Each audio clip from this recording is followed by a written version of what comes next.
San Diego against the #1 defense in the NFL, that of the Denver Broncos. I'm joined by John Brody. John, there's been a long-time axiom in pro football that a good defense usually beats a good offense. Do you buy that? I don't anymore, Don. I think there have been some rule changes that have changed that whole situation. The San Diego Chargers have won their division twice because they've had great offensive football teams. Now, when you can get a receiver down the field, give the quarterback enough time to hit him, I think you're going to put points on the board. And San Diego has so many outstanding receivers, I don't think it'll be a problem. Well, the Chargers, lost John Jefferson, but they've been putting the ball up just as much and just as successfully with these people. Well, when you take a look, they have lost John Jefferson, but you only have so many balls. They've changed what they do. Muncie's become a much more instrumental part of their offense. They've got a kid named James Brooks who can run inside, outside, catch screen passes, and scare you to death. So I think they've got it all, and Denver's got their hands full. Well, the Denver defense is waiting for them. #1, they've got some great secondary men. As you look across at them, Aaron Kyle, Steve Foley, Billy Thompson, and Louis Wright. You know some of those guys, don't you, John? Well, Billy Thompson has played for 13 years, and he's as good a strong safety as has ever played this game. He and Louis Wright actually put a new dimension into defense and make the 4-back defense look like a 5-back. So it's like having 12 guys. Danny Reeves, the new coach at Denver, talked with John a little while ago, and John asked him, how do you stop these San Diego Chargers? I don't know that you say stop San Diego. I think you try to contain them, and to do that, we have to do, I think, our part offensively. And everybody tries to do it when they play San Diego is keep them off the field. And if we can do that and control the ball, and not give them the turnovers where they have the real quick touchdowns, then we'll be successful in the game. If we'll help keep the defense off the field, part of the game, and not make the big turnovers, we've got a chance against them. The foot stamping has started here in Denver. They are ready to roll, and we'll be back at Mile High Stadium after this. John Brody, sold out once again as Mile High Stadium. Some 76,000 are here as the unbeaten San Diego Chargers have Ralph Benerska, #6, ready to kick it off. Wade Manning is deep for Denver. There's the kickoff. It's a long one. Manning will go 5 yards deep in the end zone. He's coming out. 10, 15. And out to the 19-yard line. So a 24-yard return by Wade Manning of the Denver Broncos, and the Broncos go on offense 1st and 10. Craig Morton in his 17th year in the National Football League at quarterback. His coach, Danny Reeves, says he's better now than he was when he was at Dallas with Reeves some years ago. Dave Preston and Rick Peros are the runners. Pass catchers, young Steve Watson, free agent from Temple, caught 3 for scores last week. Haven Moses, you know about him, and big Riley Odoms at tight end. Good offensive line. Reeves says it's as good as anything they had at Dallas. It is 1st and 10 for the Broncos. First meeting of these two arch rivals in the AFC West. Peros runs and doesn't get much as the big defensive front of the San Diego Chargers knocks him down. They play the 4-3, does San Diego, and across the front they have 68. Leroy Jones, who's on that stop, along with 74, Louis Kelcher, Gary Big Hands Johnson, and Fred Dean, starting at right end. Linebackers, Woodrow Lowe, Alabama linebacker. A couple of new people in the starting lineup this year, Cliff Thrift in the middle and Lyndon King at the left side. Good secondary, Williams and Buchanan, experienced corners, a couple of guys coming on at the safeties, Greger and Duncan. There's the head coach, Don Coryell. 2nd down and 9 coming up. Peros, runner from Utah, carries the ball for the Denver Broncos and gets out across the 20 to about the 23. Free safety Bob Greger knocked him down. It is a beautiful day in Denver, temperature in the high 70s. Bright, sunny. Look at that crowd, John. Always like that here. Well, they've been sold out for years here. Now they have something to be sold out about. I really think Dan Reeves has got in the future an awful lot to look forward to, because when he puts the offense in that he is very capable of structuring, I think you'll see more offense than you've seen here in the past several years, and that's about all they've needed up here. Well, we hear, John, so much about the Denver defense, and with reason, but their offense is good. They've been rolling up some 350 yards a game offense. Shotgun now, and Craig Morton takes a look on 3rd and 5, and down goes Craig. So the San Diego defense rises up in the first series of downs and shuts off Denver completely. Let's watch that sack again. Well, Don, the sack was caused because Woodrow Lowe just played the back coming out of the backfield so beautifully that there was never a case. Tony Reed, who is excellent in one-to-one situations, was put in a man-to-man situation. If Curly can't get time to throw, it'll be a very long afternoon, because he is not the most mobile person in the world. Well, those defenses say you know where to find Morton. He sets up, that's where he's going to be. He doesn't move around. Luke Prestridge deep in his own end now to kick. Punts the ball in well. High into this Rocky Mountain air, signaling for him. Making the fair catch is rookie James Brooks of San Diego. And the Chargers get the ball for the first time with good field position at their 42. The highest scoring offense in the NFL led by that man Dan Fouts. 38 points a game. Capoletti and Chuck Muncie are his runners to start the game. Charlie Joyner and Ron Smith, the starting wide receivers today, and the great tight end Kellen Winslow. Very experienced offensive blockers. Washington 14 years, White 13 years on the right side, Shields and Wilkerson, Don Masick at center. No score, first quarter, first possession for the Chargers. Fouts runs with the ball. Not intended, not intended. Muncie was looking at him, and I think there was a misconnection there. Well, whenever they run the ball on first down, somebody's confused. First and 10 run, the loss of a couple of yards. It's going to be second down and almost 12 now for San Diego. Ball at their 40. I think you'll be looking for San Diego to throw the ball underneath the linebackers of Denver, because that's really the only open spot early. They'll make adjustments. They play every team a little bit differently, but I don't think that they'll let linebackers get behind. Whoops. Arnie Chavis, the left end for the Broncos, was coming early. We'll see if he was drawn offside. I mentioned those Denver linebackers, John. They are very, very mobile. Get all over the field in pass coverage, then can come up to make the tackle. Led by Gradishaw.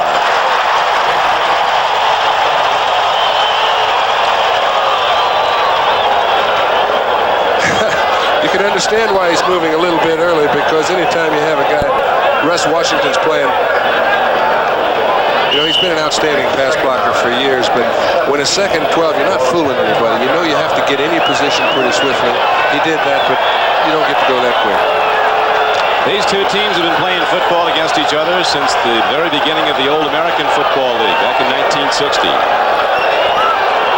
San Diego, twice consecutively AFC Western champion. Fouts gives off. Muncie doesn't get a thing. Broncos are looking for him at second and 16. Chuck Muncie lost more yardage back inside the 35-yard line. Rulon Jones, number 75, and Barney Chavis, two defensive ends, were there to make a tackle on him. It's funny how certain teams, Don, they feature certain areas of ability. Now, Denver, they draft Rulon Jones, and they don't expect him to be a great player. And all of a sudden, a kid comes out, and at the end of his first year, he's playing first string on a defensive line that can play with anybody in the league. I don't know what it is they teach you up here, but they do teach you how to play defensively in the line. Well, he was a great pass rusher coming in as a rookie. Now he's learned to play the run as he did there. It's third down and about 20 for the San Diego Chargers. Now scoring the first quarter. Fouts sets up, triggers it out, and there's Chuck Muncie with some room to run. And Muncie's a full load when he gets going. He gets good yardage, but is well short of the first down, and so San Diego will have to punt the ball back to Denver. That was not an indicator of the way the defense will play for Denver. When it's third and 20, you know they're going to drop deep. However, I think you will see it on first and second down situations. Nobody even comes into the picture until Muncie's picked up 12 or 13 yards, but the play's successful defensively because they needed 5 more. Wade Manning gets a lot of work as you see the Orange Crush following. Wade Manning standing back at his 10-yard line to receive the punt. Roberts hits it high. Manning comes over, takes it at the 15-yard line. Chargers cover the punt well. And San Diego sends out its defensive unit. The Broncos go on offense for a second time after a 39-yard punt. So we have 10:59 to play in the first quarter. There's no score on the board, and we'll be back after this.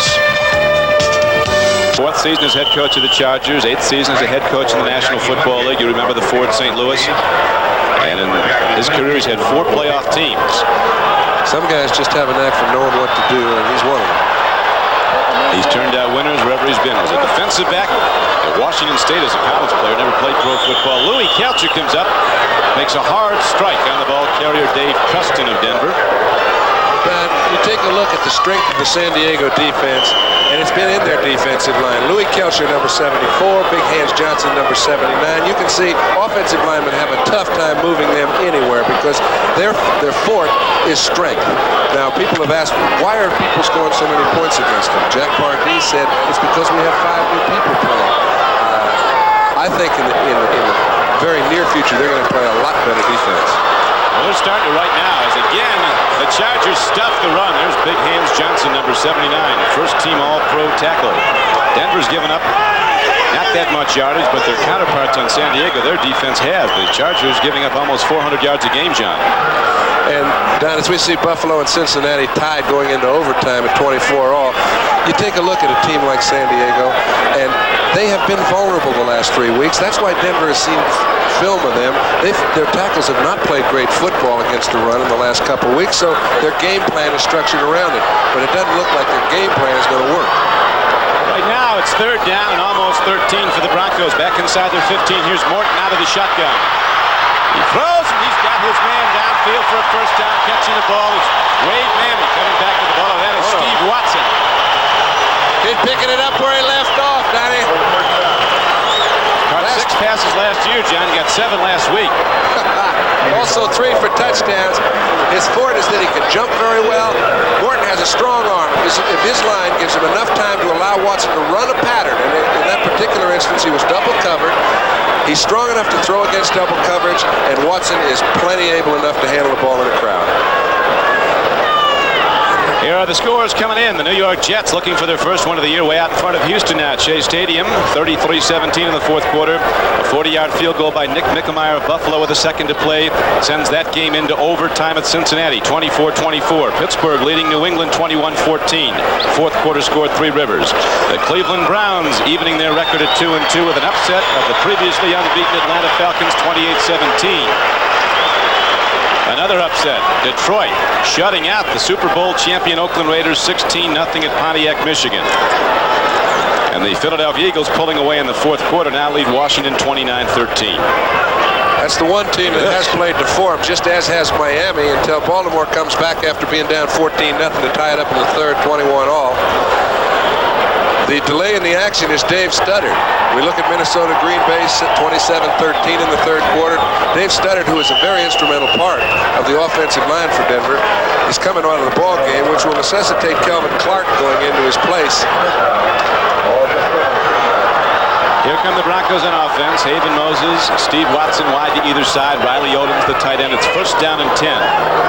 Ball just inside the 30. In the flat they go to Watson. He's got some room to roll, and Watson's across midfield.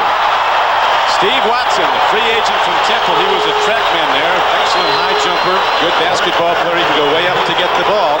Puts a move on free safety Bob Greger and gets ahead for a 1st down. Donnie, how often it is where you see a kid hang around for 2 or 3 years, you know he's got pretty good speed, pretty good moves, good jumping ability, can catch the ball, but nothing ever happens. All of a sudden, he has one good game, catches 7 balls and 3 touchdowns.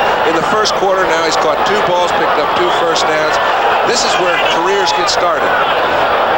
This is really moving right now. A 20-yard gain on the play. The Broncos just across midfield, 1st and 10. Here's Preston. Dave Preston, a hard, elusive runner out of Bowling Green, takes the ball down close to the 46-yard line.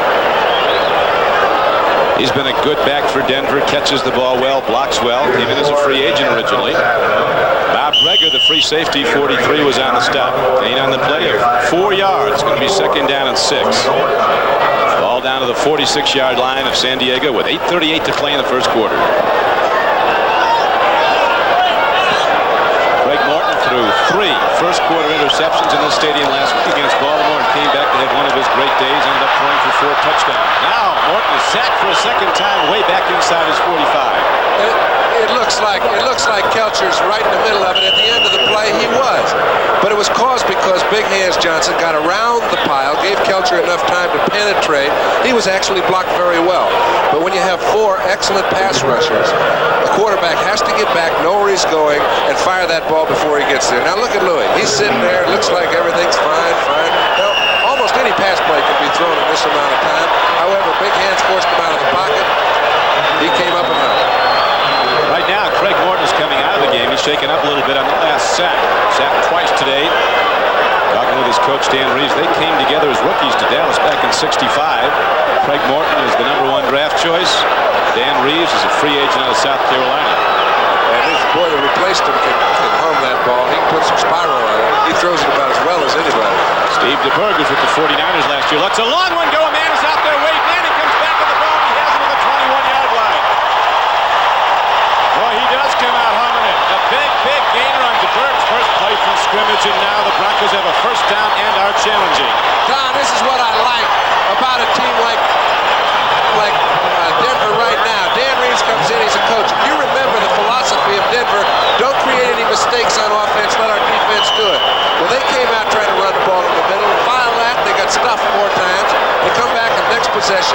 3 balls for first downs.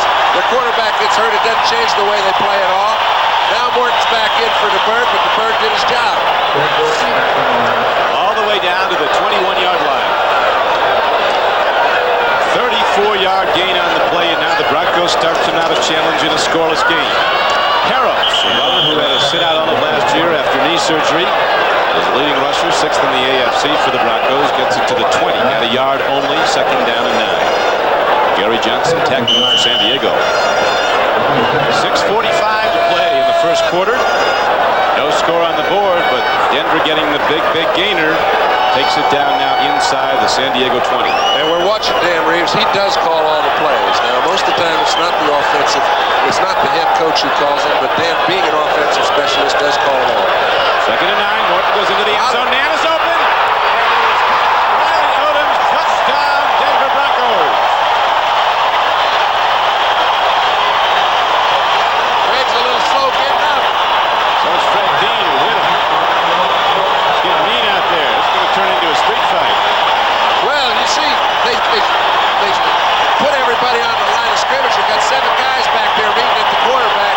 That puts an unplayable burden on the defensive back. As you can tell, you put an unplayable burden on the defensive back. And he's a new boy at that, Bob Prager. He's going to get beat. And he got beat, but good. 19-yard gainer. He's the famed White Horse Crusher, making his run around the stadium here at Mile High as the Broncos are on the board with a 6-0 lead. Crusher didn't get a lot of work over the past 4 or 5 years here, but I think he's going to get quite a bit more in the next 4 or 5. He used to have that little midget pony. Now he's gone and got the big horse in. Freddie Steinfort drills the extra point into the net. It's up and good. And so with 6:23 left to play in the first quarter, the Denver Broncos strike quickly and they go in front 7-0. Don Criqui with John Brody back at sold-out Mile High Stadium on a beautiful September day, Denver, Colorado, and the Broncos are in the lead 7-0. Now the kickoff by Steinfort doesn't carry that far. Terrence Williams coming back with the ball for San Diego, and he sweeps it out across the 20 to the 23-yard line. Penalty markers down. It'll go against the Chargers.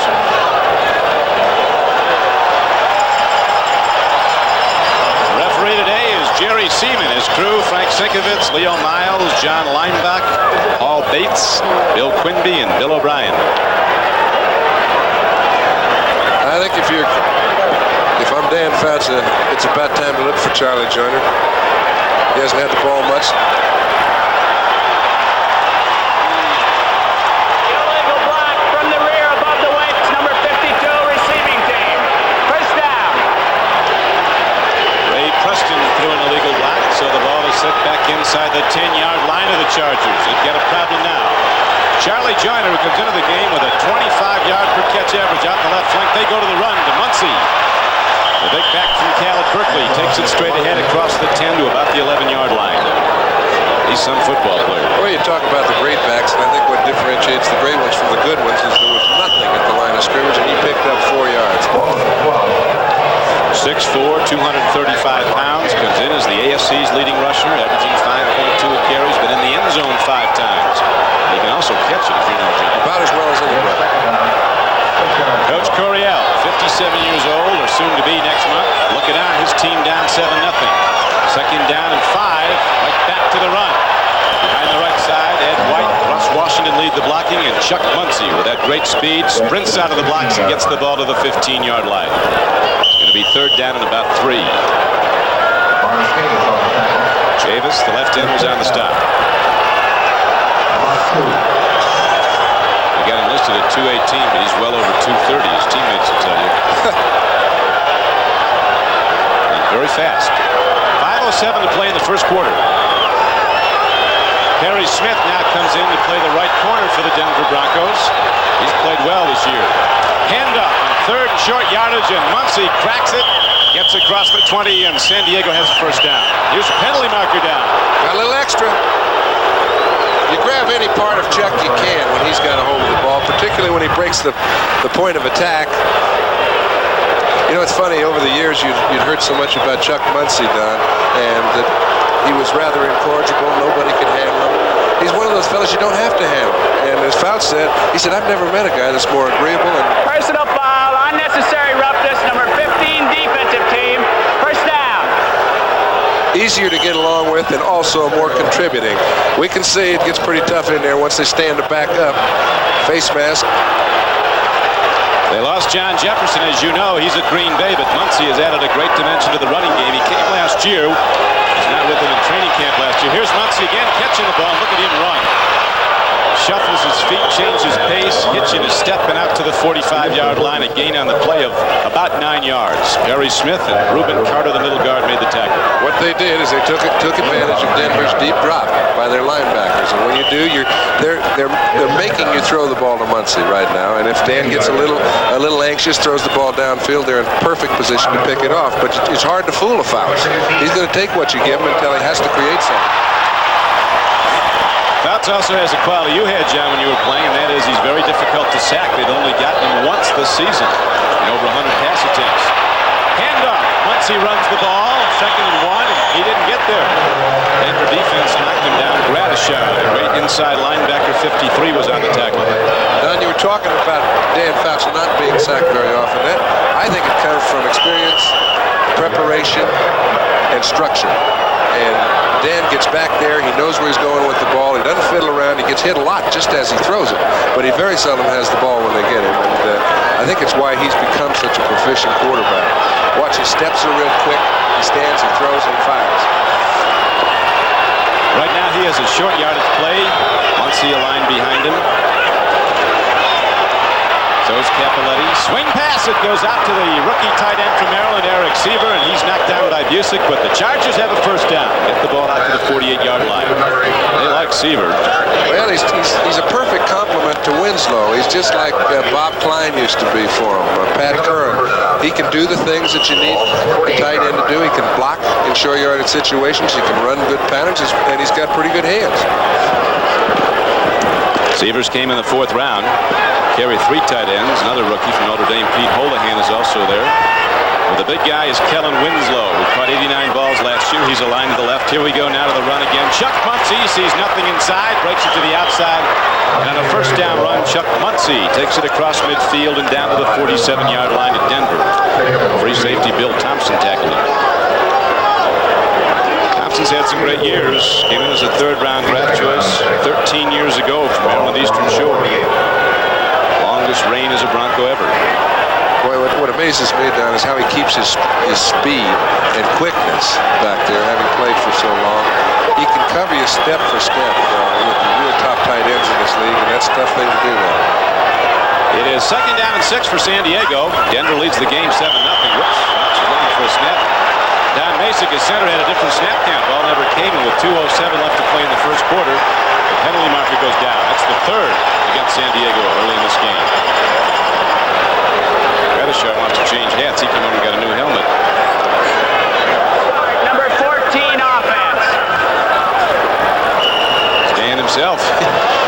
And it could have been him, but I doubt that it was because you can see Brooks took off down the field. He was in motion on the play. He took off down the field, and he didn't. All he heard was a snap count. So 2nd down and 11 now for the Chargers at their 47. Here comes Gradishar on the blitz, but he might have got across early as the throw is out of bounds by Dan Fouts. Gradishar was coming on a blitz from the inside. boy, they are really daring the offense of San Diego. If you looked at the defense that time, Winslow is man-to-man with Louis Wright. Charlie Joyner is man-to-man with Billy Thompson, and then they're comboing the other 3 players. Now that is really putting a burden on those 2 defensive backs. We talked at the start of the show that those 2 can cover effectively man-to-man. Offside, number 53 defense. But it's going to be hard to do for Steady Diet, and I don't think they'll put him in that position too long. Gradishar was the guilty party. Great player out of Ohio State. NFL Defensive Player of the Year in '78. 4 times a consensus All-Pro. Now his 8th year. Fouts on 2nd down and 6. Looks over the middle. Throws it hard, and Steve Foley, who was a quarterback himself at Tulane as a collegiate, had a free play on the ball but couldn't hold on. Charlie Joyner was the intended receiver.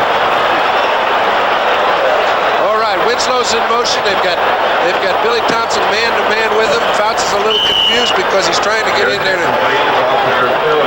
to Joyner overthrows him. That's one of the, you can tell, he's just thrown off his timing a little bit. It causes bad throws. Joyner was there and he missed it. Foley last year, about the 8th game, was moved from the right corner to free safety. A real smart football player. Denver corners playing right up tight against those San Diego wide receivers. 3rd down and 6, and there's the sack. No doubt about it. They get Dan Fouts way back at the 40. Tom Jackson, who was a load of trouble coming in from his linebacker spot, was untouched. We just mentioned how seldom Fouts gets hit. The crowd tells you he got it that time.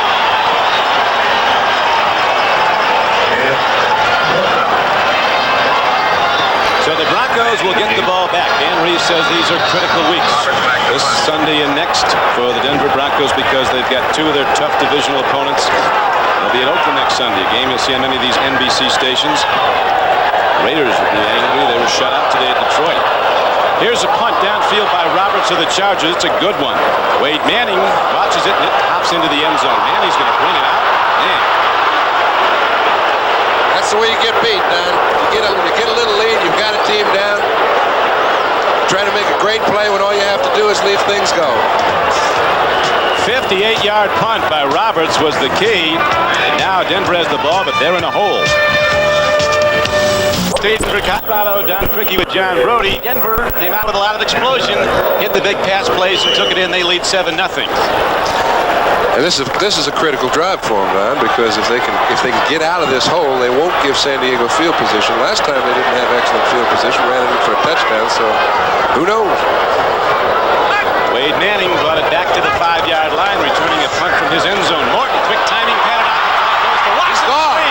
Goodbye, goodbye, goodbye, unless they can get him. Lyndon King is in pursuit, but he'll not catch him, and Watson's going to take it the distance. Denver touchdown. Oh, baby, God.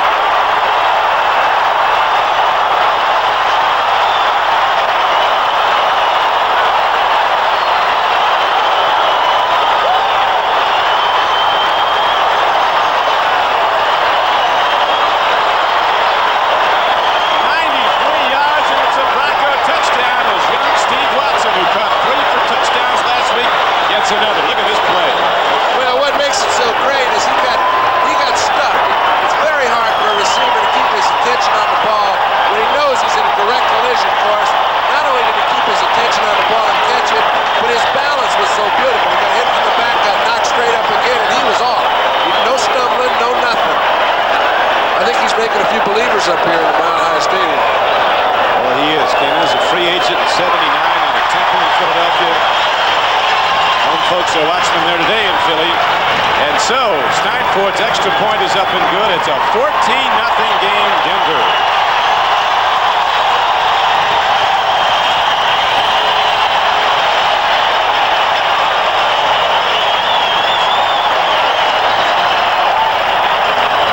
RCA's Video Expo 1981.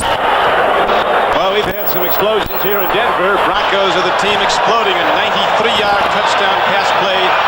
Now, the Chargers have a problem with the ensuing kickoff. Free ball! Denver has it! Denver has the ball. When it happens, it can happen in a hurry. That was Mike Harden.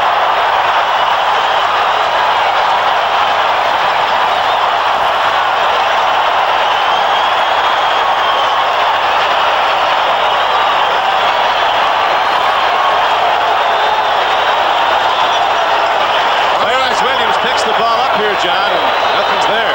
Well, what happens is the ball was kicked so high,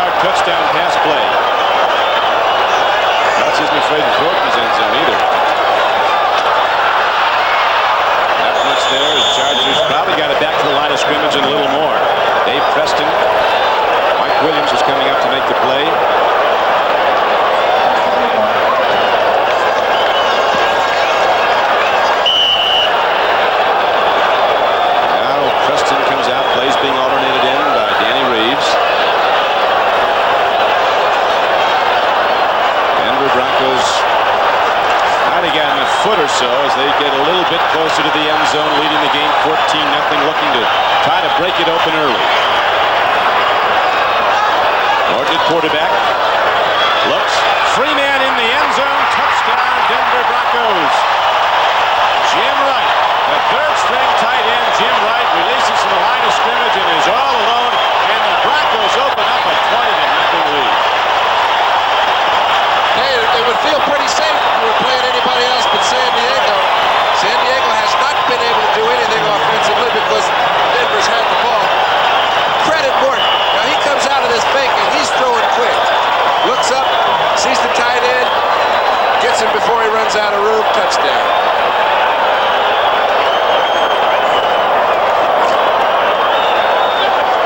Steinford's been kicking a lot of extra points here in the first quarter. That's his third with 11 seconds to play in the quarter. The Denver Broncos have opened up a 21-0 lead. 3 touchdown passes by Craig Morton. You know, I credit the whole thing, Don, also.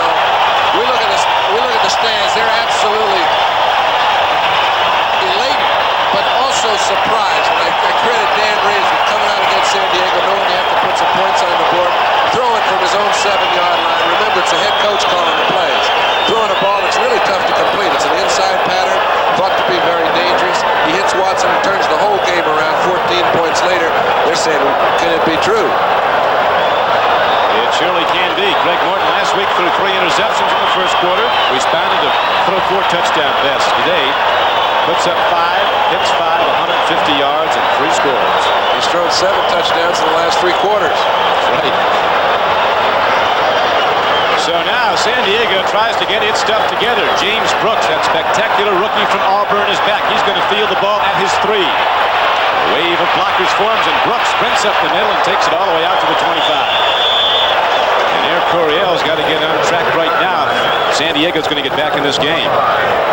1 second left to play in the first quarter, and the Charger offense comes out looking at a scoreboard that shows them down 21-0.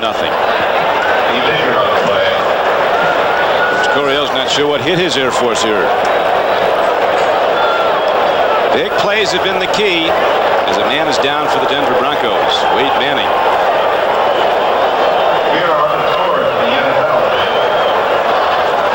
They're not extremely long in that position either, Don.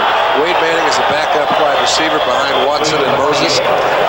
Upchurch is hurt, not expected to play. We saw him before the game. Looked like he was running all right, but I know they do not want to use Rick Upchurch unless it's absolutely necessary. And I can't really think of any team I'd rather have protecting a 21-point lead than the Denver defense. There's the man. I thought it was interesting when I was talking to Dan Reeves before the game. I said, how do you compare Morton now to when he was at Dallas? He's a better quarterback. His arm is just as good, lost a little mobility, but he never really had any. But he's a lot smarter. He doesn't try to force things, and he looks at the whole field every time he's going to throw. I think he's just expanded as a person, and when that happens, you seem to do a little better as a quarterback. He's always been about as tough as they come. Not many guys last 17 years. You did at quarterback. I can't think of any others. I guess Blanda. Well, there's a few that last. Unitas played 19. Dawson played 18 or 19. I don't think that'll be the future, however. They come and go pretty fast nowadays. Dan Fouts is in his 9th year with San Diego. First down and 10 for the Chargers. He's ready to let it rip. Fires out in the flat. Muncy has the ball. Look at him go. Chuck Muncy breaks tackles, gets ahead for 13 yards and a San Diego first down. He's out to the 38-yard line. So the Chargers get a good gainer, break it out. We'll be back to Mile High Stadium right after this.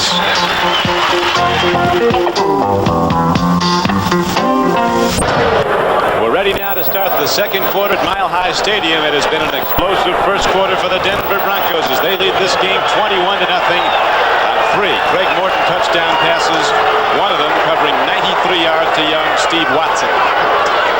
First and 10 now for the San Diego Chargers. Muncy's caught behind the line of scrimmage and goes down to 37. Bryson Manor, defensive end, number 66, got it. Linebackers for the Denver Broncos, and they're really the strength of this defense. Swenson, 51, Larry Evans, 56, Gradishar, 53, and Tom Jackson, 57, who had that big sack earlier of Fouts. Now, if you do not see the wide receivers, as we watch Muncie unable to find any hole at all, Bryson Manor gets through the crack, pulls him down for no gain. 51 Bob Swenson jumps on afterwards. They're big and strong up front. The number one offense in the NFL, San Diego's, against the number one defense, Denver's, but it's been the Denver offense that has been the story early in this game, as the throw from Fouts to Eric Sievers, young tight end, is incomplete. They're moving people all around defensively for Denver, and until I think Fouts starts challenging Lewis Wright and Billy Thompson, he's going to have a little problem because he's outmanned in there. That time it would have been a tight catch for Sievers. He's got Winslow over there with Thompson. He's got Joyner on Louis Wright. It's a tough job to handle, but he's got to try. Cincinnati has just defeated Buffalo in overtime, 27-24. Overtime game. Steelers won an overtime game, 27-21 over New England. Fouts takes his time. He looks and he gets his man. The ball is completed out to the midfield as Kellen Winslow takes it on the run. And who's redefined the tight end position. 6'6", 250, and runs like a wide receiver. Yeah, and I think that you'll notice more than anything, Don, they've got Seaver in there also as a tight end. When Winslow's in there, he is more than a tight end. He doesn't catch a lot of balls from the tight end position. He catches them mostly from in motion and split out in the slot position. That time he was able to shake Billy Thompson. Didn't have him man-to-man. Aaron Kyle had the responsibility, and they may come back to that. John, they got a good one going at Baltimore. The Colts and the Miami Dolphins tied up 28 all in the fourth quarter. First down and 10 now for San Diego. Fouts looks long. Charlie Joyner coming back into the ball, tipped in the air, intercepted by Denver. Steve Foley has the ball, and he's not done. Across the 20, and Foley comes all the way out to the 22-yard line. A tip ball and a free safety. Steve Foley gets the ball for the Broncos. Aaron Kyle tipped at the right corner. I tell you, you can't teach something like that. That's just great reaction by Foley when the ball's thrown in the air. They're trying to get Joyner down the field on Aaron Kyle. Foley comes over looking for any sort of loose ball. You notice he doesn't just go up blindly. He's waiting to see a tip. He finds the dip. He's able to get control of the ball. And when he picks it up, he gets some kind of help. Bryson Manor coming in late tries to help him to keep him from doing something out of bounds. That red jersey flying through the air was Bryson Manor. So Fouts, who's been sacked twice today, throws the intercept, and the Broncos have the ball back. There's the man who got it, Steve Foley. Aaron Kyle playing the pass so well, tipping it away from Charlie Joyner, and Foley able to intercept. I don't think I've ever seen two people that he is a better free safety than he was a cornerback, but all four of those fellas can play cornerback back there, and that's what makes it tough, even when you have a one-on-one situation. Now the Broncos back on offense, leading 21-0 early in the second quarter. First and 10 at their 22. Haven Moses comes in motion. Pitch back goes to Preston, running hard at the San Diego defense. He gets across the 25. Got 4. Woodrow Lowe down the play.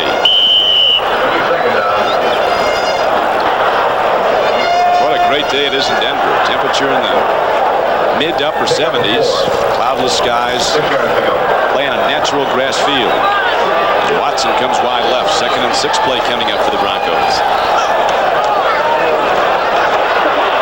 Running hard with the ball is Tony Reed, a Colorado back who came in here from Kansas City. He gets the ball to the 30. It's going to bring up 3rd and short yardage. Lyndon King, left side linebacker, tackle for San Diego. I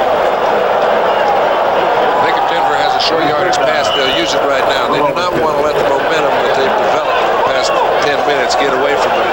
They're not going to do something foolish, but if they have a short yardage pass where they can get Preston man-to-man on a linebacker, they'll use it. San Diego's big defensive front digs in now, 3rd down and 2, and Morton's ready to put it up. Throws, Watson, spectacular one-hand catch, makes the play for the Broncos. I guess he did make a beautiful catch. That ball was overthrown, and it appeared to me he had no chance to make the play. Not only caught the ball, picked up the first down, but kept Curley 100%. Curley, of course, being your old friend Craig Morton. Well, that's some kind of reception. Getting excellent protection at this time of the ball game, too. We saw San Diego break the protection a couple times early in the ball game, but since they've been burned, they haven't been back in the pocket quite as swiftly. Steve Watson has been a big story the last 2 weeks here at Denver. From Wilmington, Delaware, out of Temple University in Philadelphia. Morton takes a look again, pumps, throws, a little long. Even Moses had a step on the defender, Willie Buchanan. That's not easy to do. Buchanan, one of the strong corners in the league. That was a... The scores roll in from around the National Football League on this. Look at that. The Jets come up with their first win, beating Houston soundly. And Cincinnati on the breach field goal defeats the Buffalo Bills 27-24. Pittsburgh winning over New England 27-21. Cleveland upset Atlanta today 28-17. As a favorite one today, no? It's been a tough day for the Chalk. Only Pittsburgh. Here's Martin taking a look, throws, and the ball is completed to Dave Preston coming out of that field. On a 2nd and 10 play, he got ahead for 7 yards out to the 41. Bob Horn in at middle linebacker, who plays the passing downs mostly for San Diego, made the tackle. More scores. Detroit, impressive win on their home field at Pontiac, Michigan, flanking Oakland 16-0. Denver heads to Oakland next Sunday. Philadelphia rolled it up in the 4th quarter. Beat Washington in what was a tight game. Baltimore and Miami. Dolphins yet to lose this season. They've got a problem right now tied up with the Colts of Baltimore. Martin takes a look, pump fakes twice and goes to Riley Odom. He is a load coming down the field. That big guy gets ahead to the 41-yard line of San Diego. Third pass to Riley Odom. And the gain is all the way down to the 41. Quarterback gets that much time. He allowed Riley Odoms to go down, make a turn to the right, hook. Duncan got in his way, he turned back in the middle. If we had a clock on it, he had to take him about 5 seconds to get the pass off. Anybody can complete him under those conditions. Get pump faking, let it go. It's an 18-yard gain, and the Broncos move on. 1st and 10 at the San Diego 41-yard line. Greg sees something he's not quite sure of in that San Diego defense. He calls for a timeout with 9:52 left to play in the first half. And the Denver Broncos holding to a surprising 21-0 lead on their home field. We'll be back in Denver after this. For some folks, there's more sun than you need today in Denver, as the Broncos, with spectacular passing, big plays, have opened up a 21-0 lead. Now they have the ball 1st and 10 at the San Diego 41-yard line. 9:52 to play in the first half. Morton 8 for 9, throwing the ball for 179 yards and 3 touchdowns. Running high with the ball is Tony Reed, and he is caught and thrown back. Bob Horn, middle linebacker for the Chargers, got it, 55. I don't think, Don, I've ever seen a team play outstanding defense when they switch middle linebackers. It's almost, people are asking, what's going on with the Chargers? They've got all those people on defense. They've got 3 fellas that have played the Pro Bowl. They've got a couple of good linebackers. They've got Willie Buchanan and Mike Williams playing the corners, who are outstanding people, but their coordination is very suspect. It has been all year long. That's why people scored the points they've scored. And I just get the feeling you can't alternate your middle linebacker position. They've been doing it. Horn's been the passing down guy. Middle linebacker's in there now. On 2nd and long, they go to the run. Weaving hard, getting some yardage is Rick Harrows. Born in Brooklyn, out of Salt Lake City, Utah. He played at the University of Utah. 6th in the AFC in rushing. Coming off a knee injury that required surgery and kept him out all of what would have been his rookie year. Steve Watson of Denver has caught 4 passes today for 134 yards and a touchdown. Riley Odoms has 3 receptions for 39 yards and 2 touchdowns. 1 touchdown for Riley and 1 for Jim Wright.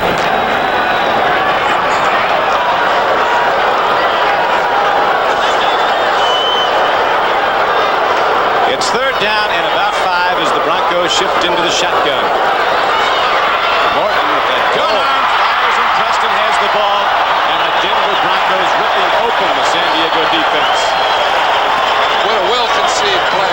He let Preston get on Woodrow low, and he waited and he waited and he waited. And finally, instead of going out to the sideline, which is Preston's pattern, he stopped cutting the middle. Everyone had dropped so deep that the middle was just wide open. Here he goes, looks to the outside, throws it to the inside. Preston's left Woodrow has a lot of room to run.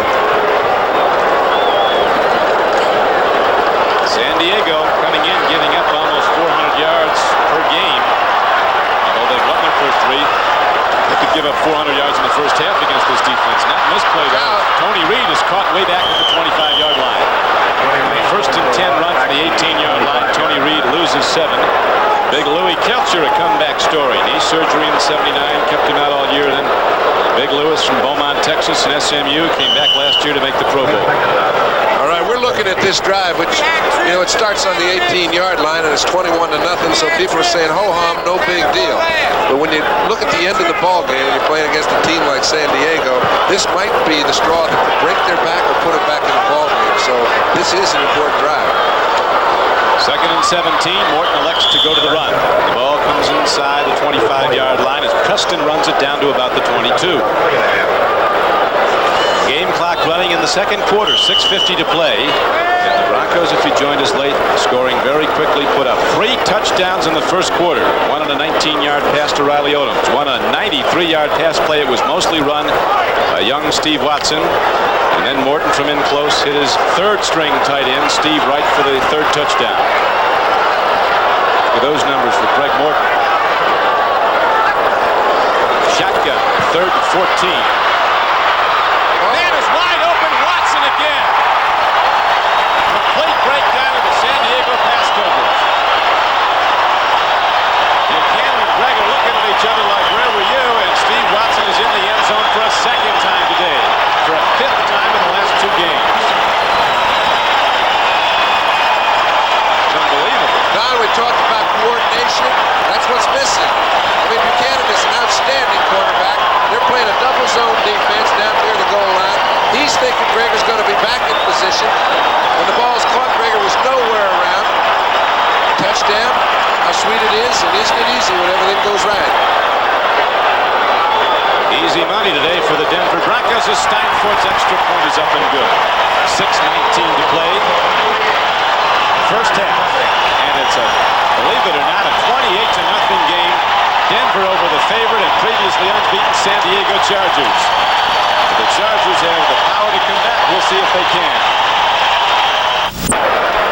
With John Brody, this is Don Criqui back at Mile High Stadium. It has been an all-Denver afternoon as the Broncos lead in the first half 28-0, and now Freddie Steinforth kicks off out of the end zone. Final score just in from Baltimore. With 1:02 left to play in the game, Uwe von Schaumburg kicked a 27-yard field goal. Miami Dolphins hold on to beat the Colts 31-28. Miami remains unbeaten, 4-0 on the year. Baltimore gave him a full run. Puts them 2 up, though, in that AFC East because Buffalo got beaten today by Cincinnati. So those 2 overtime games were a big switch. Now it's 1st and 10. To the run, and James Brooks, rookie #1 draft choice from Auburn, is stuffed at the line of scrimmage. By a Bronco defense, it's firing out as soon as that ball is snapped. Gradishaw was on the play, so was 66 Bryson Manor. Randy Gradishaw from Champion, Ohio. Woody Hayes called him the best linebacker we ever had at Ohio State. He could have been the best linebacker they ever had in about any college he chose to play. They mic'd him once. Do a special show on him. All I got was some deep breathing and a couple of nice goings. He doesn't say much out there. Well, that talking's a little overrated for a little bit. Give him a little chit-chat. Here is Dan Fouts on 2nd down. And a tip ball. Denver has it. Steve Foley, who takes a full shot from Kellen Winslow. Foley is down. His 2nd interception, and the Broncos have it back. This is a career day. You recall that opening game of the season when San Diego went to Cleveland and played about as well as a football team can. Now it's all come back. A mirror performance, only this time it's by Denver against San Diego. Foley with his 2nd interception. He took some shot from Kellen Winslow. Let's take a look. We've talked about Gradishaw. This is Bob Svensson, #51, trying to make the play on Seaver. Seaver's got the ball, lets it go through his hand, and this is what's great. The coordination between the 2 safeties in Denver is about as good as you'll find anywhere. On the other side of the coin, where has San Diego had their problems? In the coordination area. Their middle linebackers alternating. Their 2 safeties are new. These guys are great in the middle of their defense, and you can see Fouts is a little frustrated. He's got some time left, but something has to happen quick for them to get back in this ball game. I've never seen anybody come back from 28-0. But last week, you'll recall that Kansas City came back after it was 28-7, and when San Diego was ahead. Take a look at this hit. Kellen Winslow, I guess, can do just about everything. Whew. Well, was giving away some weight, Steve Foley, as he's about 188. Kellen Winslow's at least 250, and he unloaded with full leverage. That's a very interesting point you're making, though, John, about the strength of the San Diego team up the middle, the lack of strength there and experience, and the change in middle linebacker, depending on if it's a passing down or a short yardage down. Conversely, Denver has great experience in people like Gradishard, all-pro quality inside backer, and Bill Thompson, a 13-year veteran at strong safety, and Foley, the free safety with a lot of years. Yeah, I mean, you can just take a look.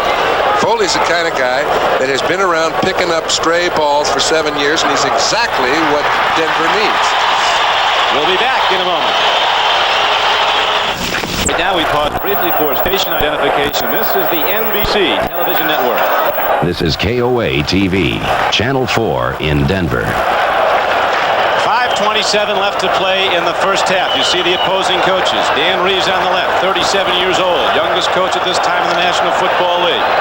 His 57-year-old counterpart from San Diego, Don Coryell, whose high-power offense has been shut down today. It has been Denver rolling up the points and leading this game 28-0. Morton on 1st and 10 throws in the flat to Watson. The elusive Mr. Watson, remember that play a little earlier, went for 93 yards and a touchdown. This time Willie Buchanan was there to catch him and hold on. Well, I think Buchanan's using good sense. He's not going to stand there and play a man-to-man all over the field, having been beaten for a couple touchdowns. They gave him a little 4 or 5 yard play, and I think I've seen Craig Morton doing more things with the football today than I have in the past 4 or 5 years when he's been in Denver, and I relate that to structure. They're doing the things offensively that gives the quarterback a chance to throw better. He's mixing the ball up, putting it all over the field. Everybody gets a piece of it, all his receivers. Now he has 2nd down and 6. Pitch back. Rick Parros runs the ball for Denver, spins off inside the 25, and is thrown back. Getting short of the first down by 2, maybe 3 yards. Bob Horn and Bob Greger on the tackle for the Chargers. Everybody used to have a book on Denver, all right? They won't throw the ball inside their own 50. They won't do the things that create unnecessary mistakes. Well, that's gone by the boards. If you can't go out and create something offensively, you're just putting your defense in such a hole that eventually somebody's going to beat you, and that's been happening to Denver in tight games over the past 2 or 3 years. I don't think it's going to happen to them. Right now, they send Haven Moses wide left, go back to the right. Arrows tries it up the middle. Arrows is a fullback, not a big one. Weighs in at about 205 pounds, stands 5'11". But over the years at Dallas, they've only had one big fullback. That was Calvin Hill. They like the small, quick back fullback and get outside. I tell you, they got one down there. That Bobby Newhouse wasn't bad. He might only been about 3'6", but he put something on you. Walt Garrison had an awful lot in 210 pounds. Yes, he did. Right now, the Cowboys are leading the New York Giants 3-0 in the first quarter. Here's Steinfort. Had a great year last year kicking field goals, 76%. Started off slow. Only 2 of 8 this year, and he's blocked today, so he's 2 of 9. Chargers will get the ball through 23. I talked to Steinfort before the game. He said it's like a golf swing. Got to keep the head down. Now he's picking 9 up. He thought he had things worked out. Yeah, it is an awful lot like a golf swing, but when you get in the groove, you start making everything you hit. This is just real good defensive play by the interior part of the San Diego defense. One of the few good defensive plays they've made. We'll be back at Mile High Stadium right after this. 1981. Mile High Stadium is one of the biggest stadiums in the National Football League, but one problem they have here, it's not big enough. They could sell 130 or 140,000 season tickets. Sold out for an 83rd time today. Fouts looking to throw. He has a problem. The San Diego offense is knocked back again. This time coming in is Reuben Carter. Short but powerful middle guard for Denver. 3rd sack of Fouts. Let's just credit the defensive linebackers and defensive backs because there was nowhere Fouts could go with the ball. His drop's real quick. He's ready to go out to the left right now. He's got Charlie Joyner is hammered. He's got nowhere to go. It's all a coordinated effort. That's how Denver gets as many sacks as it does. It puts its cornerbacks man-to-man on receivers, and they cover them all over the field. I'd go broke trying to beat them, but a lot of people have. Last year, the Chargers came in here, John, protected Dan Fouts and beat Denver 30-13. Then they went to San Diego for the second meeting. Here's a strike. This time the ball is completed. Ron Smith has the ball. He's in a foot race. He gets out to the 45-yard line, but there is a flag down. In the second meeting between these two teams at San Diego, Denver sacked Fouts 6 times and won the second game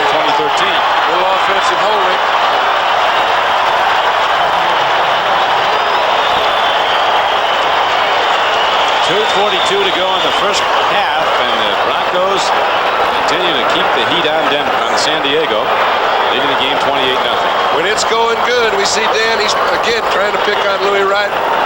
With Smith, who gets down, has enough time to throw the ball, puts the ball right where he needs. You can see the holding call up Number at the top 66 offense. Billy Shields, the left tackle, got caught. Get some big people. They've got buildings in that front line of San Diego. Shields is 6'8", 275. Russ Washington, 6'7", 290, the other tackle. And White, one of the guards, is 275. Doug Wilkerson's 270. They got a few mounds on defense, too, Pat. Yes, they do. That front line, I guess, as big as there is in football. San Diego defensive front. Fouts, takes a look, throws, he's got him in. Coming out of the backfield is John Cappelletti. He's out close to the 30-yard line. He had a lot of ground to make up on a 2nd and 25 play. He got most of it back. It's going to be now 3rd down and about 4. John Cappelletti. They've had an L.A.-San Diego connection. A lot of Ram players come down to San Diego, and a lot have gone north. Well, I like Cappelletti, and he complements what Muncie does very well, and they kind of insert Brooks and Cappelletti when they're in a passing situation early, because Cappelletti is so familiar with what Fouts likes to do. They'll put him in a lot in third down passing situations. Former Penn State Heisman Trophy winner. One thing Cappelletti can block. He'll obliterate those people when he hits them. Now the 2-minute warning is given. 2 minutes to play in the first half here at Mile High Stadium. The Broncos continue to lead the game 28-0, and we'll be right back after this. For all the latest developments in the drive for the playoffs, be sure to tune to NBC's Baseball Game of the Week. Next Saturday, the final Saturday of the regular season. Our lineup depends on the playoff races, so check your local listings for the game in your area. Next Saturday at 2 p.m. here on NBC Sports, the home of Major League Baseball down the stretch in the 2nd season. The NFL season moving into a 4th week today with surprises. Upsets all over the league, and certainly one in the development here at Mile High Stadium. The Chargers came in favored. Broncos lead this game 28-0. Minnesota was an underdog at Green Bay today and was behind 10-0 early, and then young Tommy Kramer started to hit the passes, and the Vikings rout the Green Bay Packers 30-13. That's the final score. San Diego not doing well on 3rd downs. Converting them. They have a 3rd and 4 right now. They're 30. Out sets up. Throws over the middle to Charlie Joyner, and he gets ahead very close to the first down. He had to get to the 34, just beyond it. Where they're spotting the ball, he's not there. It's also the first time they've been able to get to Joyner. They'll give him something 2 or 3 yards down the field. San Diego's got to go for it on 4th and 1, even if they don't pick it up. They've got 1:47 left to play. That's plenty of time to get in the end zone, but they've got to put something on the board just so they have something to talk about at halftime. They're down right now, 28-0 with 1:47 to play in the half. Dan Reeves, the coach at Denver, says, we're not a super talented team. We're going to have to fight for everything we're going to get this season. Today, the points have come rather easily. They've broken the big plays. They're super talented where it's toughest to get people. That is in their defensive line, their defensive linebackers, and their quarterbacks. Their offensive personnel, their specialists, they're not extremely talented. Gordon has to have a good day for them to make something offensively. But you can draft that. There's a lot of them around the league, and you can bet they'll improve quickly. Well, I tell you, if Denver ever had a Muncie, they have to throw a net over him. 1:43 left to go now in the first half as the Denver Broncos signal for a timeout. San Diego has the ball when we come back. It's furnished as a public service by the National Football League. 1:43 left to play in the first half. Don Criqui with John Brody, Denver's Mile High Stadium. As the Broncos send out the defense now, looking at a 4th down play coming up for San Diego. 4th and less than a yard. Chargers have to move the ball out and get 4 new downs as they're down in this game 28-0. Goal line front. San Diego. They've got it. And got it over the top. Cappelletti leaping over the top. It's James Brooks going over the top to get it. The impressive thing about San Diego is they still are playing the game to win. A lot of teams would have punted on 4th down. Let's get it in the locker room and regroup. They kept their drive alive, and they're on the line right now. Fouts throws in the flat, goes to James Brooks. On a first down play, Brooks is across the 40, not close to the 44-yard line. Tom Jackson, inside linebacker, made the tackle. Clock winding down now, 1:10 and running.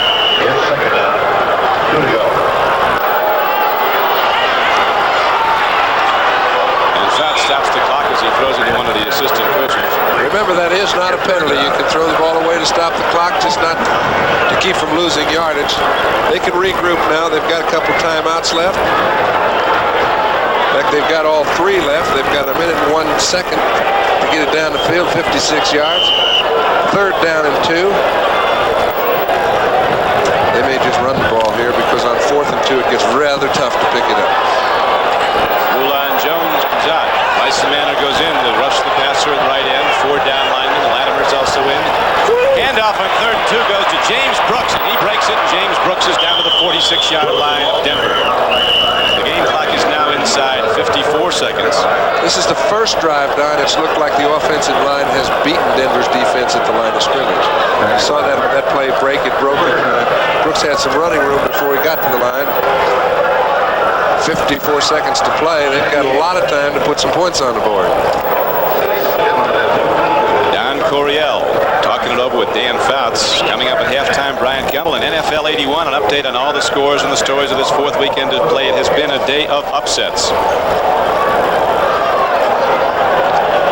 Coryell had a long time waiting for that first head coaching job.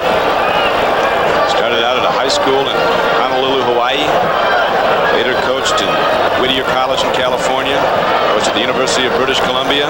Was a paratrooper in the Second World War, then went to Washington State as a defensive back. Always has good defensive coaches with him. San Diego State, we had those great teams, 3 unbeaten seasons. His defensive coach was John Nett. He worked on the offense, did Coryell. You know, I think the impressive part, and I think it's indicative of Coryell, somebody asked him to assess the season, and he said, I don't assess seasons. I assess each opponent as we play them. And he said, I really just live from week to week in this game, and it's worked very well for him. And he says, it's the only thing I can do to put all my attention against my opponent and see how we come out. That way I don't let it bother me after it's over, but I know I've prepared myself during the week. He always gives people something different to look at, the defenses he meets each week. Here's Craig Morton, 11 for 12, 222 yards, and 4 touchdowns. You can retire on that. How sweet it is, just another day at the plant. His offensive line's giving him a lot of time to throw the ball. Their patterns are very creative, and he's executed them just about perfectly. Gusting wind blowing here in Denver. Beautiful sunshiny day. 1st and 10, Fouts with 50 seconds left. Pump fakes, takes a look. Throws on the run into the end zone. Charlie Joyner is there. Up he goes. And the ball is free. It was exciting, but it comes up as a loud out. Well, that was close to being over the line of scrimmage when he threw, and it would have been nothing. It just brought it back to where it is anyway, 2nd down and 10. But Mike Harden was impressive there. When that ball was put in the air, he was clear over on the other stripe. Got to the ball before it hit the ground. Here's Louis and Charlie having a go at it. Here comes Harden, looking for any bobbles. It had the blanket on Charlie Joyner today. He's had a great season to date. Came in with 15 receptions, averaging over 25 yards a catch for the Chargers. That's what Denver does. They take away what you do best. Now it is 2nd down and 10 for the Chargers. On a draw. Capelletti runs with the ball and takes it down to the 37-yard line. 38 seconds to play. And the Chargers call for timeout. San Diego coming into the game with victories this season. In their first 3 times out, they blew away Cleveland. They had a tough time with Detroit. Tough time with Kansas City. Come in 3-0. Next week, they're back at Jack Murphy Stadium to play Seattle. Denver Broncos open with an upset here against the Oakland Raiders, 9-7. Lost the next week in Seattle, a game they very easily could have won. Mistakes hurt them. Came back last week, played their best game, routing the Baltimore Colts. Next week, the Denver Broncos head to Oakland. Whenever you're giving up 30 points in 3.5 games, you got a lot of positions where you should have won the ball game. That's what's been going on today. San Diego comes in averaging 38 points a game. Dan Reeves says, as you heard him at the outset, the way you stop San Diego is don't let their offense get the ball. You've got to control it with your offense. Yeah, he said that for publicity, but I'll tell you what he told his defense. We take away Charlie Joyner, we take away Kellen Winslow, we make him throw the ball to Severs, and we make him throw the ball to Capelletti. We give him the ball to Muncie in the flats, and we can converge on that play, but we don't give them anything deep. That's how they score all their points, and they haven't been given anything all day long. They surely have not. They have shut down San Diego's high-scoring and #1 offense. Chargers blank for almost 2 quarters of play. 38 seconds, 3rd and 1.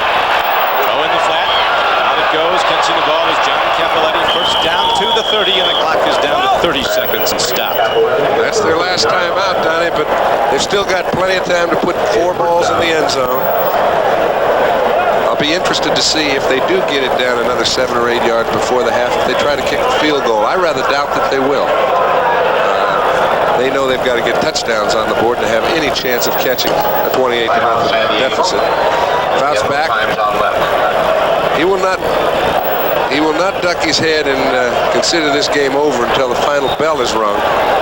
Capoletti makes a nice play and picks up the first. A couple of terrific specials tonight on NBC. Bob Hope special and a Johnny Carson special.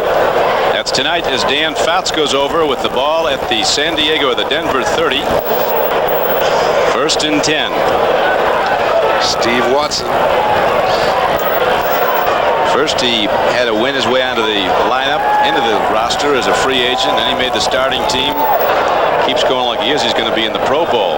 Caught 7 balls last week, 143 yards and 3 touchdowns. Look at him today. 6 catches for 158 yards and 2 scores. Whenever you see a receiver that's really catching a lot of balls and doing a lot of things, you see a team that has a good offensive structure, and you see a way for them to get him open, and you've also got a quarterback who's throwing the ball well.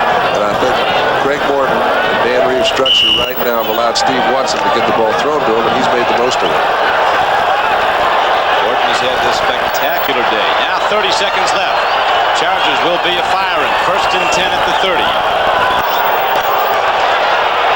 Fouts looks, throws, the ball is tipped off the hands of Ron Smith, former LA Ram. San Diego fans remember him as a hero last January. That playoff game with Buffalo and the Bills were leading late in the game. Smith ran the post pattern, caught the ball, and he was gone, and San Diego won. He kept him alive, and that was a very big catch. But if they're going to get in this ball game, he's got to catch balls like that, because it might have been tipped on, but from this angle, it didn't look like it. So it's going to be 2nd down and 10 now for the Chargers, just inside the Denver 30. 24 seconds on the first half clock. Fouts sacked again. Rulon Jones, 4th sack of the day for the Denver defense. Coming into the game from the previous games, Fouts have been sacked just once. Boy, those defensive linemen getting their starting blocks, and they're coming when they get you 28-0. Billy Shields is just having about all he can handle right now. Remember, he's thought to be about as good as Russ Washington, and that's an awful high level of play. Rulon Jones is a force, though. Here he comes again. He gets Fouts again. Fouts gets away, drills the ball, and he was caught down to the 25-yard line. But the game clock winds out the first half. That is the deal here for 2 quarters. And the Denver Broncos, through 2 periods of play, blast the San Diego Chargers by a score of 28-0. A standing salute. That Rocky Mountain Thunder starts to rain on down from all over Mile High Stadium. 76,000 standing tribute to a great performance by the Denver Broncos. Well, they've got him in such a hole now that you can bet they're going to get some more sacks on Fouts. He's got no option. He's going to get him back in the ball game. I've never seen a team win when they were down 28-0 at half. If there's anybody I'd like to take my chances on, it would be the San Diego offense, but I'd rather have somebody else to play against than Rulon Jones and these boys from Denver. Rulon Jones has been something, a number 2 draft choice a year ago out of Utah State. He's becoming one of the best defensive ends, both the pass and the run. He plays well now. So that's the story as they head to the locker room here at Denver. We'll be going to NFL 81 and a complete update of this 4th weekend of play. That's the end of the first half. The score is Denver 28 and San Diego nothing. Tell the story. It has been that kind of a day for the Denver Broncos as they have literally ripped San Diego's defense up. And here was the biggest play of the half, John Brody. And primarily the reason, this is the combination that's put them out in front. Morton to Steve Watson. Steve has had 2 games that are just as sensational as you'll ever see. He's got good speed, 6'3". The thing that impressed me is how much in control of himself he was going inside the 15-yard line. As a result, it's only 28-0.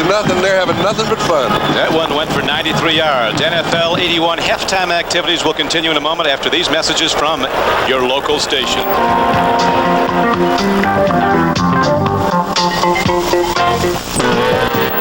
Following an impressive first half. half by the Denver Broncos. I'd like to welcome you back to our NFL 81 studios in New York. I'm Bryant Gumbel. We're working our way through Sunday number 4 of this NFL season, trying to get you caught up on just what has happened around the league, because there has been a great deal of excitement, including 2 overtime games in the AFC. Let's first turn our attention to the ball game played at Shea Stadium today, where the Jets finally got in the win column. They did it by turning back the Houston Oilers 33-17. The Jets are now 1-3. The Oilers are a 500 ball club after 4 weeks. Today was a big day for Richard Todd. He threw a touchdown pass and then watched from the sidelines as Earl Campbell's 3-yard plunge tied the ball game at 7. That's when Todd enjoyed a big second period. He scrambled out of the pocket here, looked and found Wesley Walker, California Flash, 29-yard scoring strike, 14-7. Then a flea flicker, give to Augustiniak, back to Todd. He looks, finds Wesley Walker, 40 yards, 21-7. It was 21-10 at the half. In the third period, Kenny Stabler couldn't find the handle on this one. Stick a fork in it, somebody. Jets recover in the end zone, makes it 23-10. Then the Oilers come back. They say Stabler can't go deep. He doesn't have to. Kenny Burrow can. Finds some blocking, finds a lane down the sidelines. Nobody catches double aught. He goes all the way 70 yards, 23-17. Looked like the Jets might fold, but instead they not only hung on, they came back and pushed Kevin Long over from the 2-yard line. The Jets made themselves a winner 33-17, took some of the heat off their beleaguered coach Walt Michaels. Buffalo against Cincinnati. This is one that ended in overtime. The Bengals upset the Bills 27-24. The Bengals moved to 3-1. The Bills suffer their second straight loss of this 4-week season. Chuck Knox's club had 10 days to prepare for the Bengals, but it was Cincinnati that looked like the fresh club, jumping on the board first. Kenny Anderson looking into the end zone, finding from 13 yards out his rookie Chris Collinsworth. Good diving catch by the rookie out of Florida. 7-0. Then Ferguson came back, tied the ball game with his 8th touchdown pass of the year, 9-yarder to Frank Lewis. Before the half ended, he upped to 14-7 by hitting Mark Bramer from 4 yards out. It was 14-10 at the intermission. That's when Ferguson came back and kept his magic up. This was his 10th scoring pass to Lewis. It made it 21-10. But the Bengals came back strong. They had it 21-17 and then took the lead on this touchdown pass to Steve Kreider. One official said he was out. He was overruled by another official. Then Nick Mickemeyer sent the game in overtime from 40 yards out with a field goal and 7 seconds left. It was left to Jim Breach to hit a 27-yarder with a little more than 5 minutes left to send the Bengals to victory 27-24. Another overtime ball game played at Three Rivers Stadium. The Pittsburgh Steelers turned back the New England Patriots by a score of 27-21. The Pats are now 0-4. Big day for Franco Harris and company. Harris had 2 touchdowns, 63 yards on the ground. Bradshaw had 247 yards in the air, including 2 touchdowns. Here, the Patriots came back. That score by Kavanaugh made it 14-7 at the half. But then Franco, following blocking around the left side, made it 21-7. That's when the Patriots came back strong. Tony Collins from 11 yards. This made it 21-14. Then with 24 seconds left, Kavanaugh to Stanley Morgan tied the ball game, sent it in OT. Then a familiar combination ended it, 3:19 in overtime. Bradshaw to Swan. They've done that before, haven't they? 24-yard combination made it 27-21. The Atlanta Falcons have tasted defeat for the first time this year. They got it in Ohio at the hands of the Cleveland Browns. Browns a winner over the Falcons. Final score 28-17. Big afternoon for Brian Sipe. 21 of 34, 215 yards and 2 touchdowns. He spotted Steve Bartkowski and the Falcons a 10-0 lead, and then Sipe working through the air gives to Mike. This 1981 National Football League game is brought to you by Schlitz, the Master Brewer's Brew. Just one taste and you'll know. Behind every Schlitz is a man who knows his beer. By Champion Spark Plug Company. Champion, world's #1 seller. By the new Chrysler Corporation. For 1982, Chrysler has the cars, the quality, and the prices America needs. And by IBM, Office Products Division. We'll be back after these messages.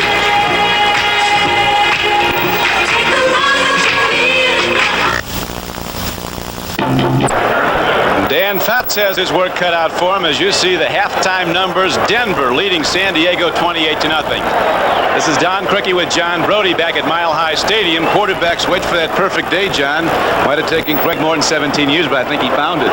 Well, Craig Morton is having about as good a day as anybody could possibly have. On the other side of the coin, Dan Fouts has had his 2 prime receivers taken away from him, and no one else has picked up the slack. It's going to really be a long day if Dan doesn't get something in the first drive. You brought out an interesting point as we look at those first half numbers, that Denver is so good at taking away the strength of the other team, and they've really done that. Like Joyner, the top receiver for San Diego Chargers caught one ball for 4 yards. And what they do it week in and week out, because when talking to the San Diego people, they said you can never tell what Denver's going to do from week to week because they play the other team's strengths so well. Here's James Brooks on the kickoff return coming up the field across the 20, and a penalty marker goes down. Well, the Chargers infuriated, throwing their hands in the air as they see another marker. Another roadblock is thrown against them. This has been their worst day of the season. They opened with the perfect football performance against Cleveland. Today it has been Denver's turn. I think it's their worst day in several seasons, because if you just take... Illegal block above the waist from the rear, number 54, receiving team. First down. Take a look back to the end of the 78 season when Faust really started to come on.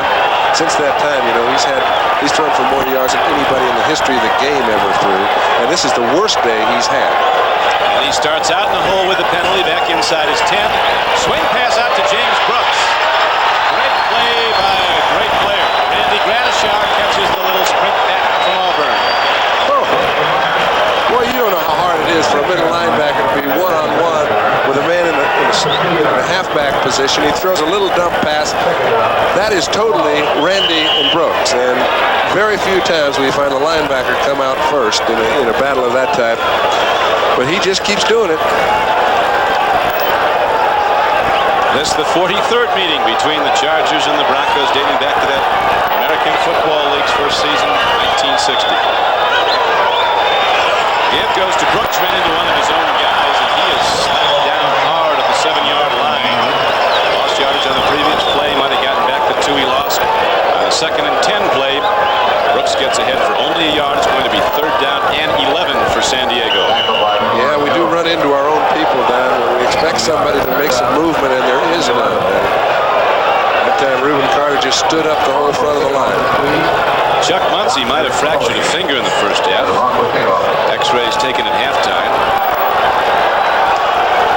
James Brooks is in there with John Cappelletti. Charlie Joyner wide left has only caught one for 4 yards. Muncie's looking at him. There's the throw to Joyner. He took a look at Foley. Free safety sweep on in. It's an incomplete pass, and now the Chargers have to punt the ball from their end zone. That's something you don't see Charlie Joyner ever getting caught doing. He just took a glance at Foley, and Foley is he will plant his head underneath the shoulder pads.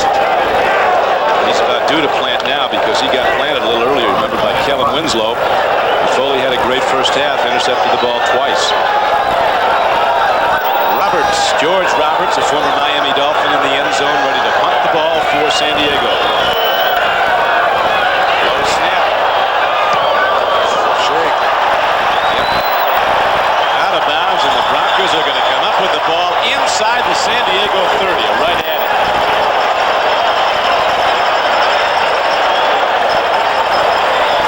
I can't believe all this here in Denver.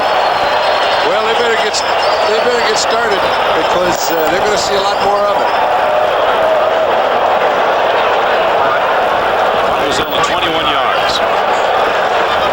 When it's going bad, it is going bad. Made a pretty good play just to get his hands on the ball and get the ball out of the end zone. Kicked in Zona. Rick Perro, starting fullback for Denver, has a slight concussion. He'll probably not play in the second half. Preston on the sweep. Penalty markers down. Looks like it'll go against the Broncos. Bob Greger, the free safety, came up to make the tackle for San Diego. Greger, it was on injured reserve all of last year. 4th-round draft choice in '80 out of Washington State. 13-12 to play in the 3rd quarter.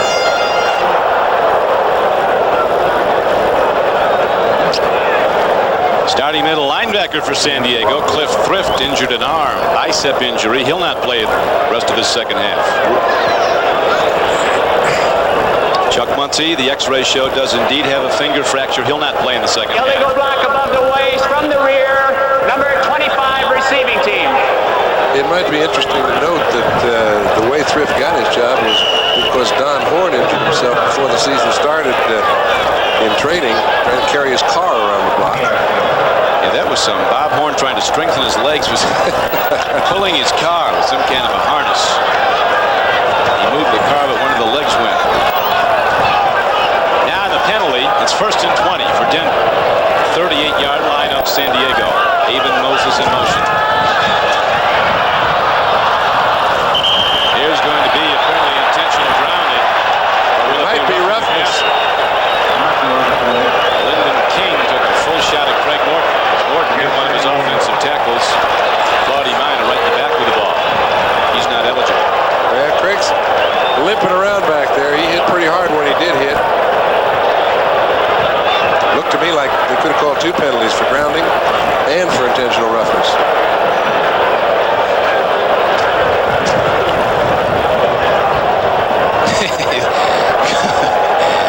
Coach Coryell can't believe all the things that are being heaped upon his team today. Personal foul, rubbing the passer, number 57 defensive team. The pass was accidentally touched by an ineligible behind the line, offsetting penalties on the offense. Offsetting penalties. I got to believe it was accidentally touched because it hit Claudia Minor right in the back. 13:08 to play in the 3rd quarter. At the end of just the 4th week of play of this 81 season, it looks like there's only going to be 3, maybe only 2 unbeaten teams. Offsetting penalties. We had the roughing the pass on the defense. The pass accidentally hit an ineligible lineman behind the line on the offense. That is an offsetting penalty. Thank you very much. Takes care of that. Philadelphia Eagles. Boy, they're tough. So well prepared. Blew it away in the second half and beat Washington. They're 4-0 on the year. Miami Dolphins had a tight one at Baltimore, but held on to win. 31-28 in a late field goal. They go to 4-0. Dallas could go to 4-0. They beat the Giants. They're leading them now. Greg Morton swings it out. Ball is caught somehow. Wade Manning moving down the sideline, gobbling the ball, gets ahead inside the 35-yard line and down to the 32. Atlanta's unbeaten season ended today at Cleveland. You know what Wade Manning is? He's a lot like Preston Pearson, the fellow that played at Dallas for so many years. He's an all-purpose type of running back. He can also play wide receiver. He's great on special teams, and he's just kind of a Johnny on the spot for him. And it was no accident he ended up in Denver. He started in Dallas. That's right. As you check that Dallas waiver, look pretty close. Yeah, they got several fellas here. Larry Canada comes in the game, carries the ball on 2nd down and 13 for Denver, gets it inside the 30. Bob Horn in the middle linebacker makes the stop for the Chargers. Leroy Jones at left end, Louis Kelcher at left tackle. Gary Big Hands Johnson is the right tackle, and Fred Dean, who walked out for a couple days this week, and a contract route is back and starting at right defensive end for San Diego. Now, normally you'd say, okay, Denver's in pretty good field goal position. They can kick a field goal from 44 yards, which is definitely within the range of all field goal kickers in this game. But there's a pretty strong wind against them right now. They've got to pick up 6 or 7 more yards to really be in good field position. Gusting wind sweeping out of the west. Morton stands in, he gets the time, he drills it, and once again the short-handed Steve Watson comes down with the ball for Denver. He's caught 7 today, just as he caught 7 last week. So this week he has a lot more yardage. Don't seem to get too excited about it either. You see, the whole key is how much time he's getting. Now, this is a blitz. Woodrow Lowe's trying to come in, but they've got him picked up with 2 offensive linemen. Nobody gets near Morton, and he allows Watson to take his time, run his pattern, and hits him. Numbers are better in San Diego, all of their receivers. Canada and Tony Reed, the setbacks now for Denver. 1st down and 10 for the Broncos. 17-yard line of San Diego. Tony Reed turns the corner, puts a move out, gets to the 14-yard line. Lyndon King, one of the linebackers, was on the tackle for San Diego, along with the free safety Bob Greger. It's amazing the resurgence, John, in this Denver team. Broncos started to slump in recent seasons. Last year looked like they might be getting old at certain positions. Now Morton in his 17th year looks like a young man, and the defense is right where it used to be. It's amazing how young you start to look when you start doing the right things offensively. He's a guy put it together in his first year. Dan Reeves, for the last 4 years, has been rumored as a head coaching candidate. Now 37 against the job. Here's a throw and a completion. Tough Tony Reed takes the ball down to the 6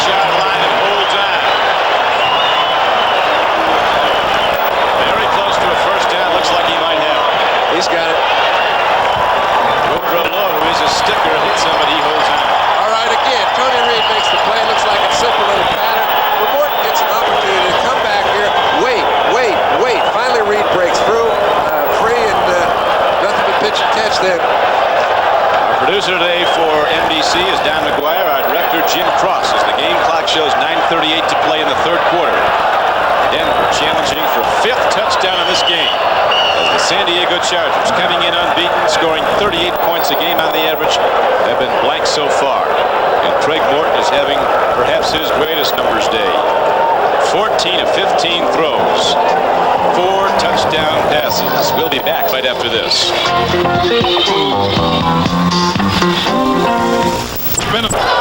That's the Denver chicken doing his number here today. He just stamped all over a San Diego pennant. Stuffed it in his mouth. San Diego's been getting stuffed on offense today, and right now the Denver Broncos are challenging for yet another touchdown. They have the first down inside the 6-yard line of the Chargers.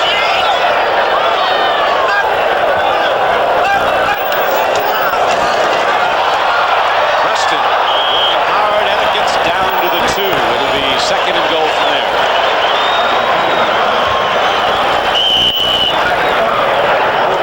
Dave Preston, he's not big, but he'll run in the middle. 5'10", 195, takes it ahead down to the 2-yard line. Well, they haven't run the ball excitingly, but they've run it very effectively throughout the ball game. They picked up 4, 5, 6 ever since the first 2 drives. When San Diego stuffed them at the line of scrimmage, forced them into throwing the ball. It was the biggest break they could get.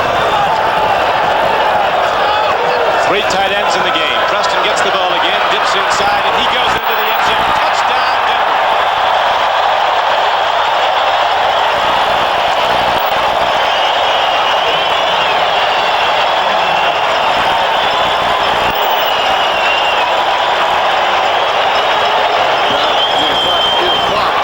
The crowd would get a little bored, but not this group. Well, they love all of it. This town was high in anticipation of this game. They were ready for San Diego, not only the team, but also the fans. Okay, that's just excellent running. Certain guys have the ability to find the goal line when they're inside that 5 or 6, and Dave Preston is one of them. On the way and good. So the extra point is good again, and we have the most unlikely score on the board here in Denver. The Broncos 35, the San Diego Chargers nothing. Next Sunday, join host Brian Gamble for NFL 81. All the highlights, the scores, the late-breaking news from all the games. Then, a doubleheader of NFL action here on NBC. Featuring an AFC Eastern battle, Burt Jones leads the high-powered offense of Baltimore against the defense of the Buffalo Bills. Cleveland Browns, who upset Atlanta today, travel to Los Angeles to meet the Rams. Check your local listings for the games in your area. Next Sunday at 12:30 Eastern Time on NFL 81. Here's the kickoff. Here come the San Diego Chargers, ripping it out. Getting ahead for some fairly good yardage on the play for San Diego is Andre Thompson. Just acquired from Green Bay. One of the people, the only person that's come in so far, a lot more draft choices, Will, John Jefferson. Well, Andre Thompson doesn't have any 36-yard play or point play he can call on. And right now, I think you may see some wholesale changes, even with 25 minutes left to go in the ball game. Fouts, his team down 35-0, throws a strike. His tight end, Kellen Winslow, gets the ball out across the 30. Get ahead for 8 yards. Denver defense laying way back now. They know the long plays have to come, and San Diego's even going to get close to getting in this game. Well, what happened is Denver's offense took the ball game away, forced San Diego to do the things that Denver wanted San Diego to do. Allow their linebackers to take deep drops, pursue after the ball is thrown, keep Fouts from being able to throw the ball down the field effectively, and I think the stats with Winslow and Joyner state that pretty easily. Now second down and 3. Dan Fouts takes a look. Got a man open, Kellen Winslow. He's ahead and out to midfield at the 49. There is a possibility part of our network will be switched to the Kansas City-Seattle game. Right now in Denver, Colorado, there's 7:45 left to play in the third quarter. Denver surely is number 1 today. That's been the story. The Chargers have been down. They came into this game unbeaten. They go to 3-1, as will Denver. And I think Craig Morton's seen enough for the day. He's 14 out of 15 for about 250 and 4 TDs. I think you'll see DeBerg when they get the ball back. Tough to improve on that, so DeBerg will get his shot. They got another good quarterback here, a rookie from Purdue, Mark Herman. Now, Eric Sievers, the rookie tight end from Maryland, catches the ball for San Diego. The first down play, he got about 9. Usyk and Swenson were on the tackle. Okay, let's take a look at Denver's defense. Those linebackers, 53, 58. They're dropping deep. They're letting anybody come in underneath. Let a back come in underneath. We can catch them, give them 5 or 6 yards. You see 7 people back there, 8 to 10 yards in depth. That's been the story. Second down and less than a yard for the Chargers. Draw. James Brooks. Not big, but he works hard and he hits hard. He gets ahead to the 40-yard line. He's got a first down for San Diego.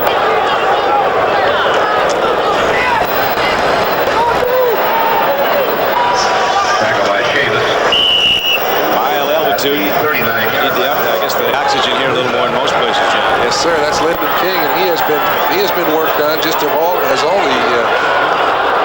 linebackers for the Chargers.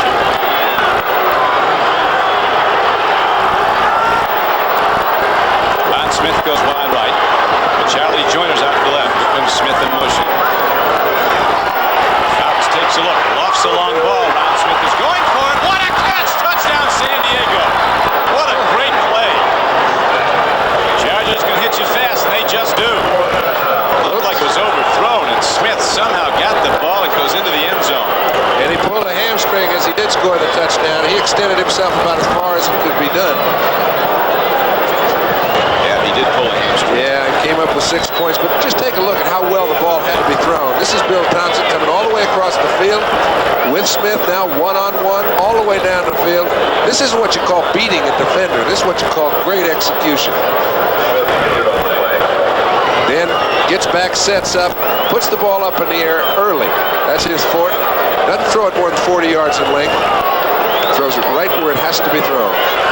As mentioned earlier, John, there is the tailwind coming out of that end of the field, and that caught Fouts' ball. Took it a little longer than he probably wanted it, but Smith, with his great speed, put on a burst, caught the ball, goes into the end zone, and then goes down with a hamstring pull. And Dan Fouts has a touchdown throw, but his team still trails 35-6 with 5:59 to play in the third quarter.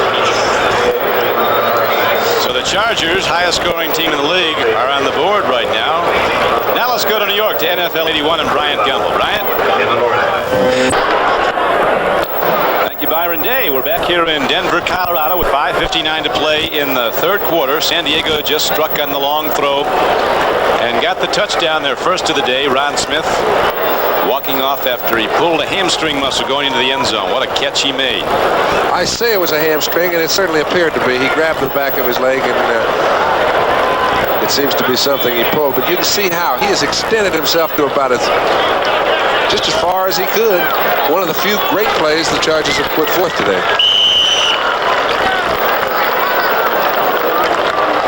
In fact, the only one. It was. It's her first real big gainer. Rolf Benershka now comes out on the field to try an extra point. He's usually out there most of the afternoon with all the scoring San Diego does. And Luther holds. Benershka puts up a good extra point, and now it is a 35-7 game. And when we come back, the San Diego Chargers will be kicking the ball off, something they've done precious little today.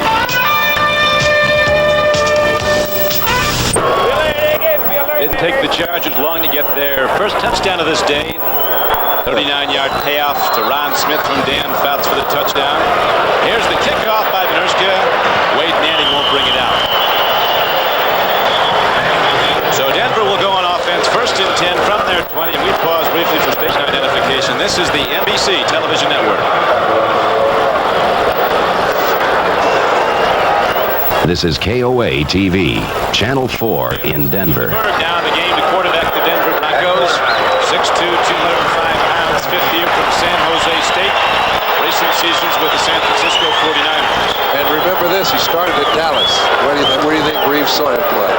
He played very well in San Francisco, and just happened that Joe Montana got to playing so well, Bill Walsh had to make a choice, and he decided to keep Montana, and Steve is up here.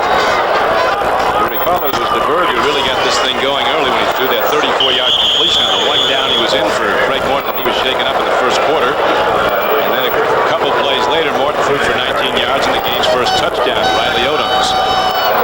If you see the ball up in the air much more in this ball game from the Denver side, I'll be very surprised.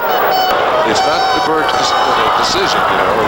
It is Reeves, but I just don't think it'll be put airbound. Kansas City holding on over Seattle with a long way to go. We still could be sending some of our network to see that game. Right now, the Broncos go to the run. Here comes Preston turning the corner and getting out across the 25-yard line to the 28. Larry Canada made a block on Duncan and absolutely buried him. We were talking, John, about the day that Greg Morton's had 14 of 15 completions, 250 yards, 4 touchdowns, no interceptions. His first pass he threw in the NFL, he was saying, was to Bob Hayes back in 1965 at the Cotton Bowl. Good for 65 yards and a touchdown. He said, I thought this game was easy. And we're looking at Larry Canada right on Duncan, the safety. He's just all over him. Canada is a special situation type player whenever they try to run out the clock or run him with the ball. Berg swings a pass out now. Tony Reed takes the ball from the Broncos. Goes out of bounds. Came on a 3rd 3 play. Lyndon King, the left linebacker, was over to knock him out.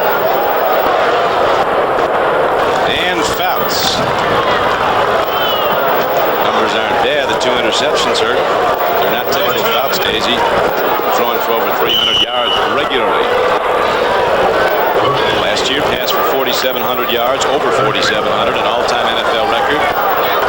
And Fouts, of course, came into pro football in the year of some great young quarterbacks. 73, Burt Jones came in that year. Ron Jaworski, Joe Ferguson. Fouts is as good as any of them. Recent years, he brought out the best. Or better. Fair catch made by James Brooks at the 37-yard line of the Chargers. There they'll go on offense, 1st and 10 with 5:01 to play in the 3rd quarter. 37-yard punt. So when we come back, the Chargers go back on offense, looking to strike long as they did the last time they had the ball. Thank you, Byron. Here we are back in Mile High Stadium, Denver, Colorado. Denver 35. The San Diego Chargers 7. San Diego with the ball, 1st down and 10. Fouts lets a long one go. Joyner goes for it, makes a diving attempt. The coverage was there by 2-time All-Pro Louis Wright.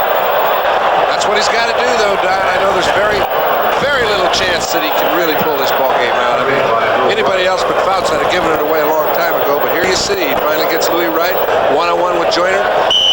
Now, Joyner could beat anybody one-on-one, but he doesn't beat Louis Wright very often. Makes a great play to try and pick up the reception, but can't get it. Interesting day with these upsets. Central Division of the AFC finds all 4 teams, Cincinnati, Houston, Cleveland, and Pittsburgh, now standing with 2-2 records. Fouts throws too much on it. Kevin Winslow took a look at it, knew he couldn't get to the ball. 2nd down and 10 play from the 37-yard line. Every play, it's a different linebacker that fouls up the quarterback. That time it was Bob Swenson. He had Kellen Winslow one-on-one with him down underneath. Swenson weighs about 240. They missed him last year, had the fractured arm, was out the whole year.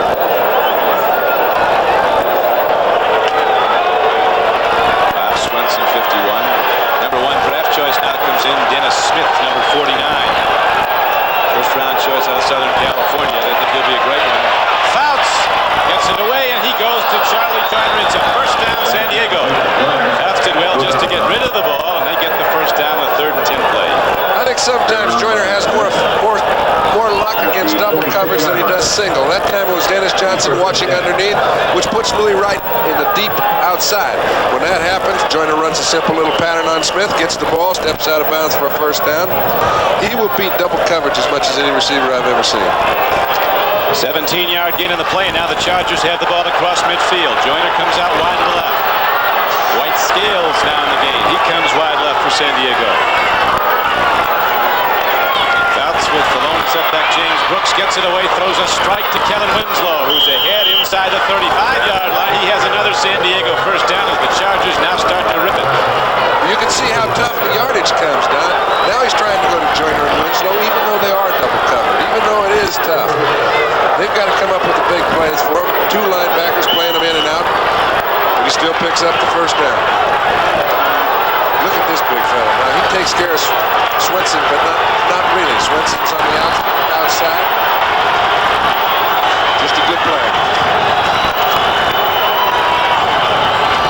1st down and 10, San Diego. 35-yard line of Denver.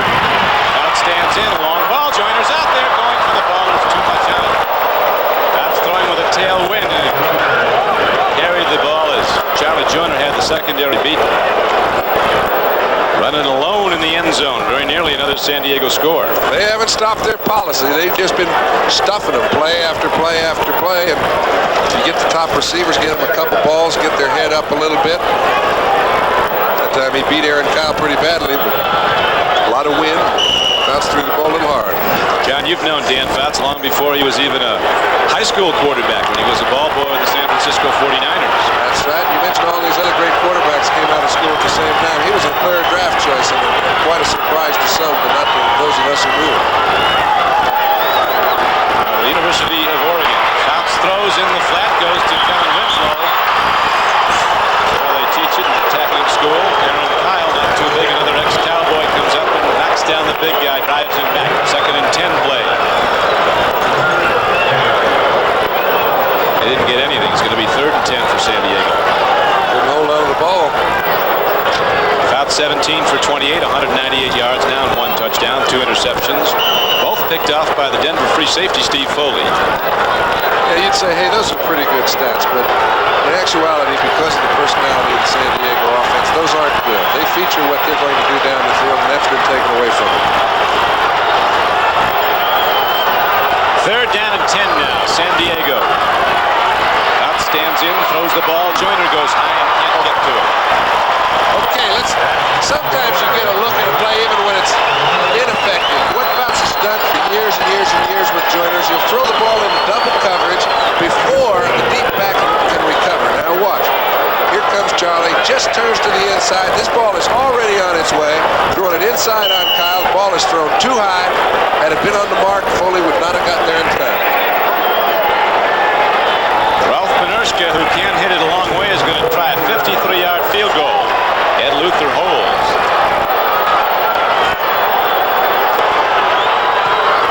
Got that wind behind him. He's got plenty of distance, and he is right there. Ralph Penerska right through the bars, 53 yards away, and the Chargers have now scored their last 2 possessions. We're still in the 3rd quarter. It's a 35-10 game, Denver.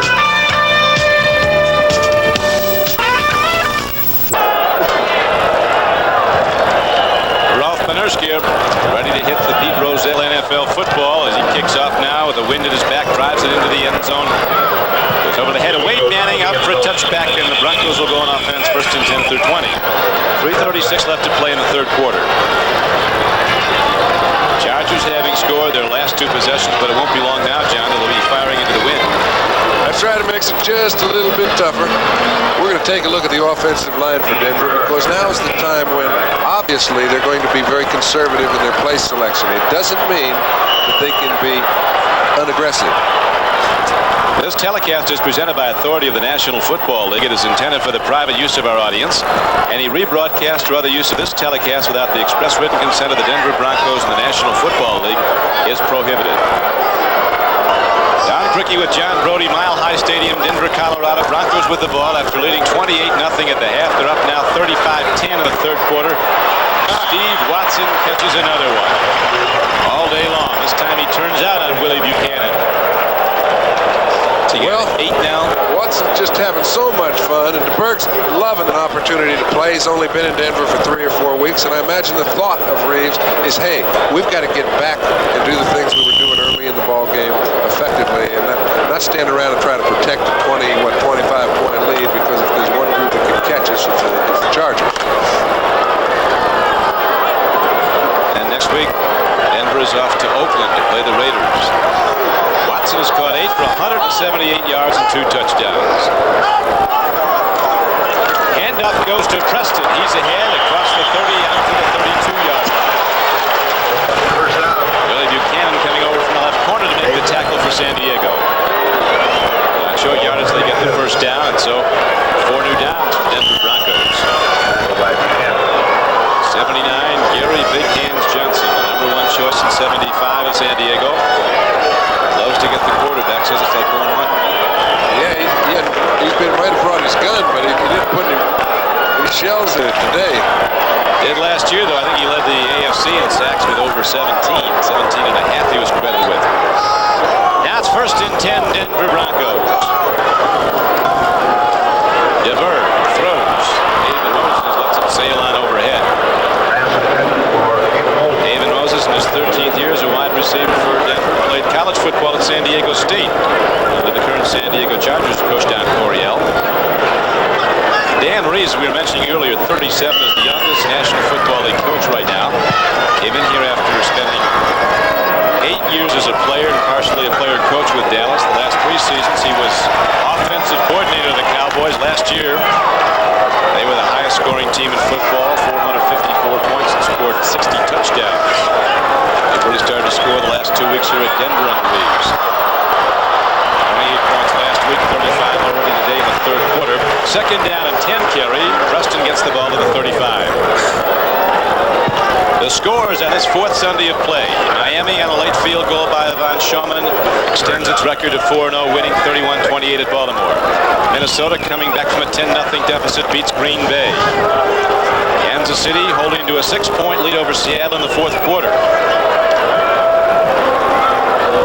Dallas leading the Giants 10-3. 2 unbeaten teams are in the books with 4-0 records. Dallas could be. There's San Francisco leading New Orleans.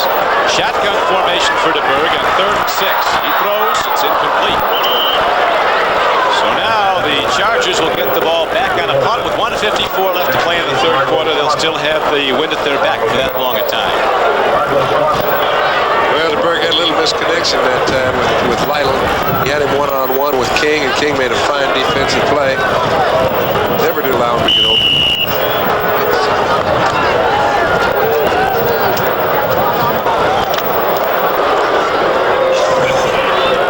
Luke Prestridge.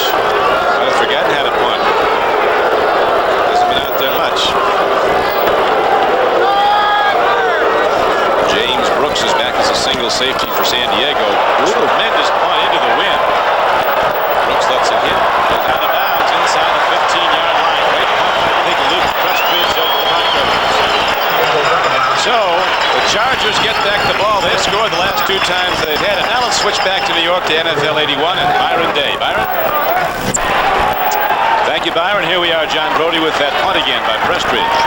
Simple little 2-step punt, but into the wind, and the wind is blowing at about 15 miles an hour. 50-yard punt is no little thing. Now Brooks breaks a gainer. Coming off tackle, he comes across the 15-yard line. Works his way out close to the 18. Got about 5 on the run. Behind Ed White and Russ Washington. Those 2 big veteran offensive linemen on the right side for San Diego. Washington in his 14th year out of Missouri. Came into the league in '68. Ed White in his 13th year out of Cal at Berkeley.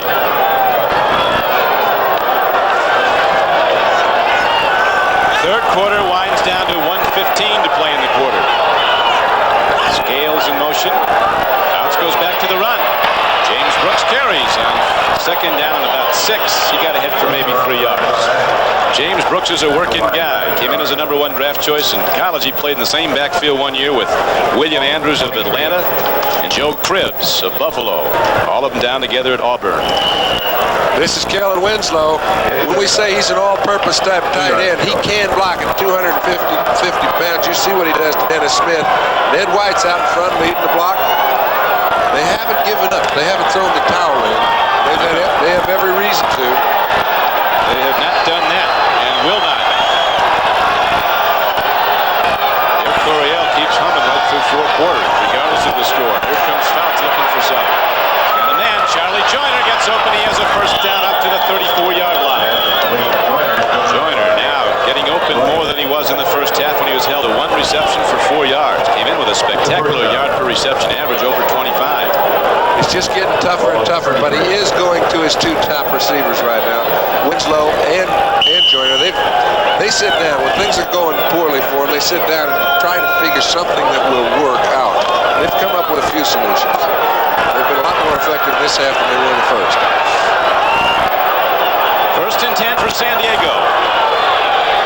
Third quarter clock down to 21 seconds. Chargers trail 35-10.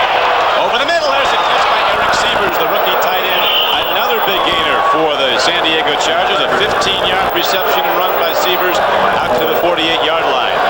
Boy, Fouts made a fine play that time because Rulon Jones was right in his face when he threw the ball. Had to come off his prime receivers. He can get the ball out of his hands as fast as any player I have ever seen from the time he decides to throw it to somebody. At the end of the third quarter, the the score is Denver 35, San Diego 10. We'll be right back after these messages from your local station. They were kids together. Thank you, Byron Day. We have 15 minutes to go in this game as we open the fourth quarter. Opposing coaches. Coryell to the right, looking for that whipping pass game of Dan Faust to keep connecting. They scored their last two possessions. Now they have the ball first and 10. They're 49 back to the run. Everybody swings right. Look at Brooks go the other way. He's got blockers. James Brooks. He came up lane pulling a hamstring. That is the bane of so many of these great sprinters. Their tremendous leg development. And the hamstring pops. Well, I think the problem being, Don, is that he had a little hamstring before the game. He did. He got rid of it, and he felt he was in good enough shape to play. He had to really put a burst on to outrun the defensive linebacker, and in doing so, picked up a big gain, but he's probably lost 2 or 3 ball games. We mentioned these guys have not quit. Take a look. Here's Ed White, number 67 in your screen. There's a guard that can get out and lead a play. Now, he played for a long time in Minnesota, has been outstanding in San Diego. We see now Brooks pulls up lane. Clarence Williams in the backfield. Fouts a deep drop, throws the ball out. Kellen Winslow has the ball, and blockers there. Look at these blockers of Kellen Winslow. A freight train of a runner at 250 pounds takes the ball inside the 15-yard line, down to the 12, and the Chargers are challenging again with a long time to go. You'd say it wasn't enough time for anybody else, but we've mentioned it 15 or 20 times on the broadcast. San Diego just keeps coming at you. Now, for them to get back in this ball game with any realistic chance to win, most people would have you committed, but this game isn't over yet. So we're going to play out the full 4 quarters. Muncie hasn't played at all in the second half. A great runner receiver from San Diego. Finger fracture. Here's Capoletti. Power back from Penn State takes it straight at the Denver defense inside the 10-yard line. A gain of about 5. Game clock down to 13:55. 35-10 is the score. A lot of smiles at halftime here in the press box. They got a whole new regime here at Denver. Edgar Kaiser, the 38-year-old owner. Brady Alderman, the new general manager. Dan Reeves, the new 37-year-old head coach. Just like they like it today. Look out for San Diego. They can make things happen, and they have been their last 3 possessions. Swing pass. Capoletti trying to get some movement. Look at the block. John Basic, the center. Unloaded on Billy Thompson. He knows who to go after. That was a bad throw. He'd have gone into the end zone if it was a little lower. I think in all the years I've watched Fouts throw those swing passes, I have not seen him miss 5. They down now for the Chargers. 3rd down and almost 6 from the 7-yard line. Fouts has thrown 34 times. He's completed 20 for 245 yards. 3rd down. Fouts looks. He's got a man. Kellen Winslow. He keeps on trucking. Kellen Winslow can't get into the end zone, but it looks like he got the first down. He did on a great individual play. We'll be back to watch the Chargers go for the touchdown, but first to Byron Day in New York. Thank you, Byron. We're set to go now here in Denver. The Chargers coming back in the second half. 1st and goal from the 1-yard line. Penalty marker goes down. Penalty marker at the line of scrimmage. I do think it's against Denver, however. They had somebody jump early. Looking at the offensive line, it looked pretty well set. Clarence Williams was into the line. It is a call against the Broncos, so they'll get a half-yard pickup, half the distance to the goal, and a new down. They'll get 1st down over. A lot of time to go, 13-17. Offside, number 75 defense. Rulon Jones left early.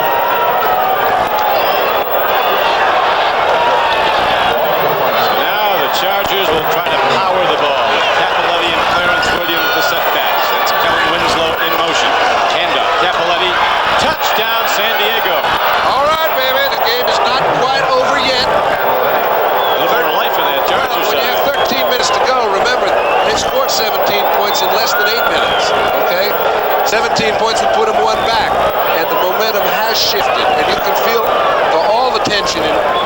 High Stadium, it's still there. It's quiet, but it's there. Didn't have the folks in San Diego on the edge of their seats for most of the afternoon. It does now, though, as the Chargers have come alive, scoring quickly. Now Ralph Benerski looks to put up a 17th point for San Diego. He does. And with 13-14 left to play in the game, the San Diego Chargers with 17 second-half points now trail the Broncos 35-17. We'll be back after this. It was... Back at Denver, the San Diego Chargers are starting to get back in this thing with 17 points in the last 8 minutes, and John Brody looks like Morton's going to come back in. Well, that's indication enough. It tells you how Reeves feels. I've seen a lot of teams come back from 17 down with 13 to go. I said at halftime I'd never seen anybody come back from a 28-0 deficit, but that isn't the case now. Kickoff, there's going to be a penalty. Going out of bounds, so Benerski will now kick it off from his 30. Both starting backs are out for the rest of the day. Muncy has been the entire second half with a fractured finger. Now James Brooks, the official diagnosis is a pulled hamstring. He'll not play again in this game. You know what I said? I said I think Morton's coming back in the ball game.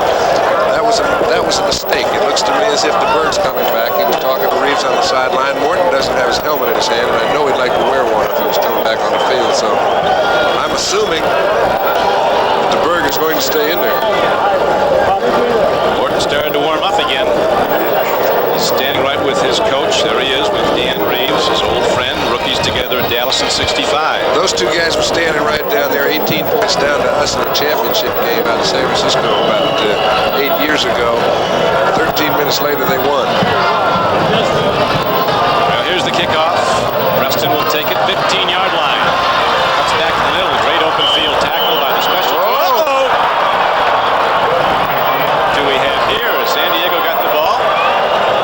Very close. San Diego doesn't have it. They ruled the ball dead when his shoulder hit the ground. Hank Bauer.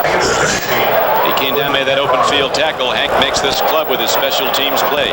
Hank Bauer's made a lot of open field tackles, and I noticed on the first kickoff to start the ball game, he forced the play, and he's forced every kickoff since. That's an excellent play on special teams. He could make this team if he didn't do anything else. You feel a little shift in Old Mo? Old Mo has definitely shifted here in the Mile High City. A long way to go, 12:58 to play. DeBerg still working at quarterback. First down and 10 for the Broncos. To the right. Handoff. Next to the 25. Free ball. San Diego has the ball. You might be witness to one of the all-time comeback, sports fans. They do not go away yet. So the Chargers get the ball back on a fumble recovery. We'll be back to watch them in action, but first to New York, to NFL 81 and Byron Day. All right, here we go at Mile High Stadium. The Rocky Mountain Thunder has started up. The foot stamping has started among the 76,000 that jam this stadium for every Bronco whole game. Here is Fouts looking into the end zone, throwing short. Kellen Winslow catches the ball. He's down to the 15-yard line. He got 10. Might be just short of the first down. The big guy, 6'6", 250 pounds, reached up one hand and took it down. I'll tell you what they did here is they sent Kellen out late. Fouts was again a little high with the ball, but Winslow, anything in his area, he seems to bring down.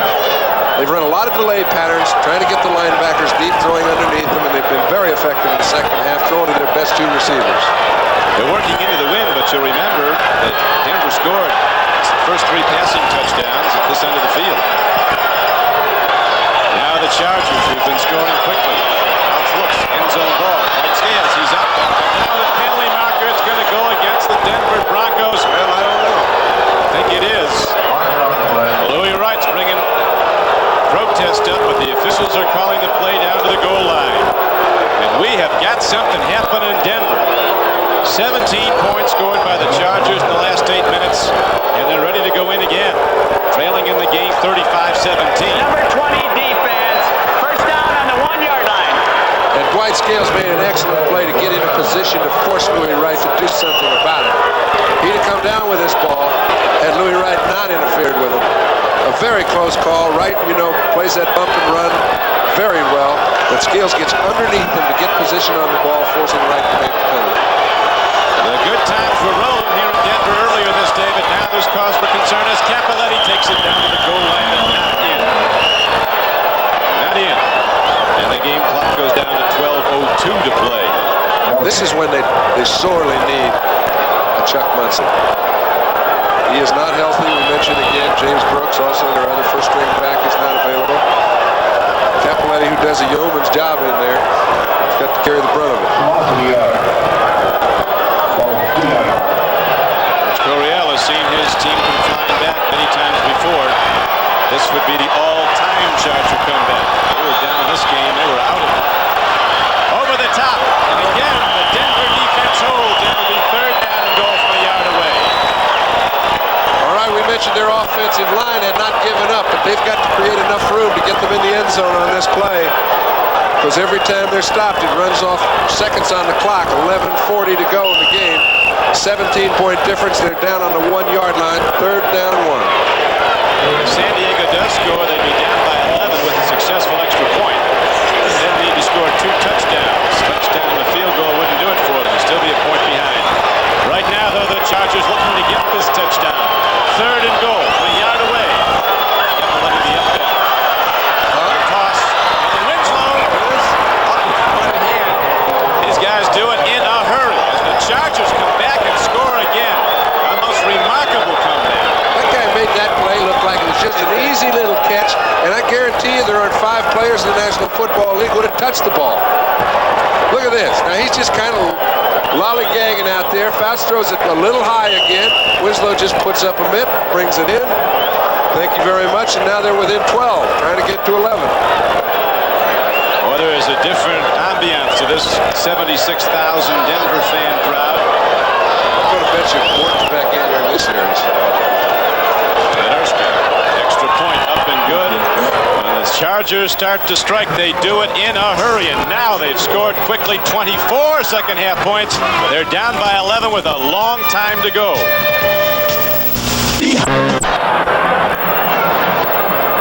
Morton warming it up after a great outing in the first half when he completed 14 of 15 for 250 yards, 4 touchdowns. When it was 35-0, you had the feeling maybe he'd done enough for today, but right now you don't get that feeling. Here comes Wade Manning with the ball for Denver. Boy, it hurts when you run in the middle of that wedge. Ray Preston was the first man down. Make the tackle for the Chargers. And now the offense comes out. Number 7 comes out. The 17-year veteran, Craig Morton. Where's his white horse? You might need it. They want to control the ball. They don't want San Diego to get it back. The Chargers have been in the end zone moments after they've gotten the ball. Last 4 times. They were down 35-0 in this game. Now the Chargers have come back. It's 35-24 and still 11:05 left to play. Morton takes a look. He's got a problem. Gets away. Oh, the man is open. Haven Morton. And he's out of bounds at the 48-yard line of San Diego. If he'd been able to stay in bounds, it would have been touchdown city for Denver. Now, people have talked about Morton and his immobility. He created that completion because all his receivers were very well guarded, but check his footwork in the pocket. He doesn't move a lot, but he does move the right way. Look at this. He's moved around in this pocket, and as soon as he hits Haven Moses wide open on the sideline, you know Morton's love. That's right, he knows. Let's go.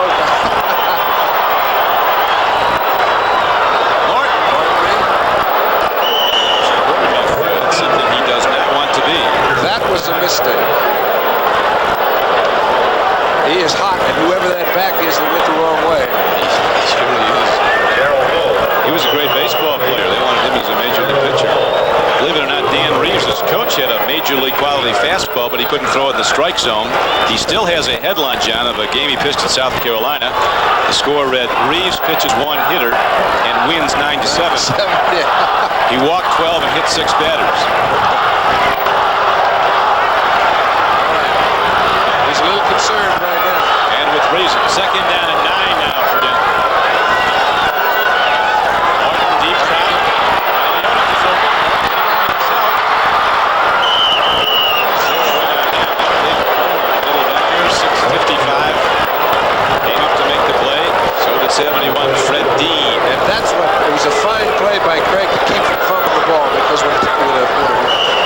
offensive lineman hits you from behind, he's always going for the ball.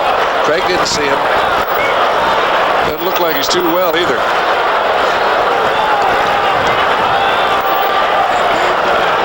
He's been down, hit hard a few times today. I think you're going to find him back in the huddle. Oh, we've got some wind blowing today. No, you won't. So Craig Morton comes off the field. Let's switch back to NFL 81 in New York and Byron Day. Byron? Set to go with a third down play coming up for Denver. Shotgun formation. DeBerg is in the game for Craig Morton. Berg looks, he throws, and Riley Otis makes the reception for a first down for the Broncos. So Denver, when they have to control the ball, are able to do it here in the fourth quarter. 9:23 to play, and big Riley Otis makes the reception for first down yardage down to the 23-yard line. Boy, they've just changed the whole flow. DeBerg made a real big completion in the first half, and the Pigs looked at a low, led them to their second touchdown. Now he stays right in the pocket, hits Otis just as he makes his break. Perfect throw, first and 10 on the 23. 19-yard gain to big Riley Otis. His tight end is as big as an offensive tackle. Pitch back, Preston, Canada blocks, and Preston turns upfield inside the 20. First down carry is good for about 4 for the Charger, or for the Broncos. Now they're inside San Diego's 20-yard line.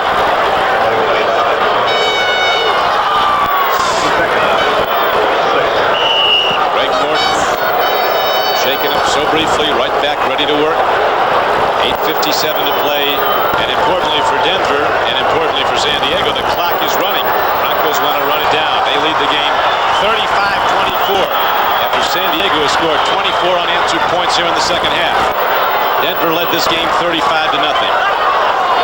Second and 6. Morton stands and throws, and there's Riley Otis with the ball. And the big guy from Houston takes it down inside the 5-yard line and stays in bounds. Reason to cheer again in Denver.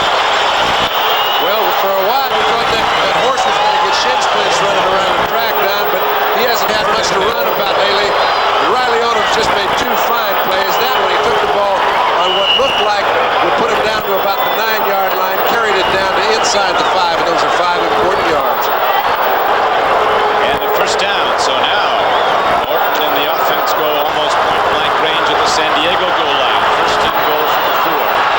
Clock running. 7:53 to play. Handoff. Preston cuts inside. Problems. He goes down to the Bubble. San Diego says they've got the ball. do. So do the striped shirts, and the Chargers have the ball back. And here comes the San Diego offense on the run out onto the field. Yep. 7:46 to play. Isn't this something? We'll take a look at Preston. This is something he very seldom does. If I was in a situation where I wanted a guy to maintain control of the ball, I'd give it to Dave because he is sure-handed. When you change direction, it often puts you in a bad position. Fred Dean stripped him of the ball, and one of the Chargers fell on him. But remember, Don, these guys are in a short-time offense right now. They've got to score 2 touchdowns in 7 minutes and 46 seconds. They've got to hurry up, get back to the huddle. They've got to call plays to get them out of there quick and down the field.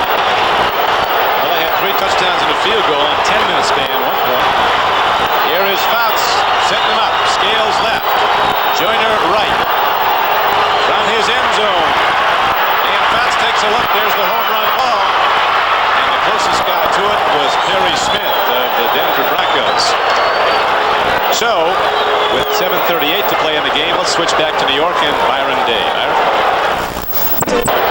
Byron back at Mile High Stadium. The Rocky Mountain Thunder again cascading down from huge Mile High Stadium. The foot-stamping Thunder as it's second down and 10 now for the Chargers. 7-yard line. Fouts into his end zone. He gets some time. He takes a look. He lets it go. Joyner's out there. And the ball might be intercepted, isn't it? Dave Foley has a 3rd interception. Foley comes up with the ball and bails out inside the 20-yard line. Penalty markers are down. Penalty markers are down in the secondary. The most offensive player, Don, that I've seen all day is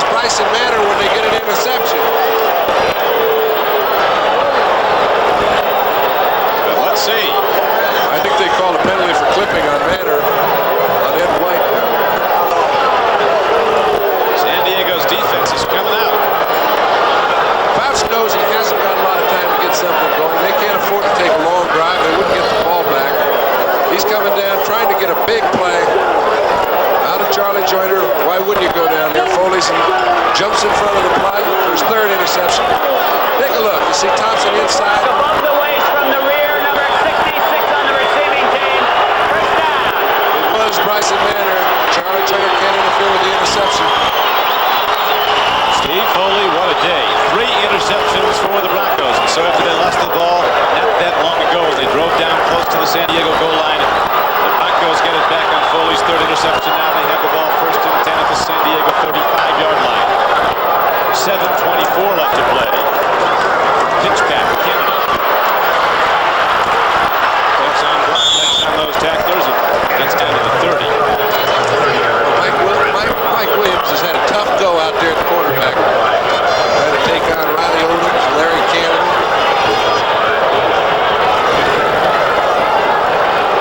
Dan Reeves showing a little concern.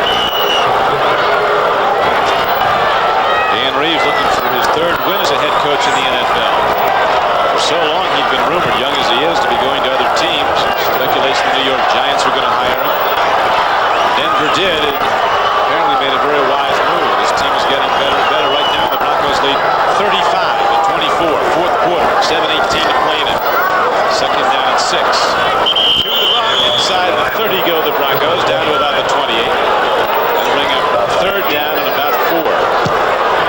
For San Diego to keep any realistic chance of winning this ball game, Dan, they have got to stop this drive.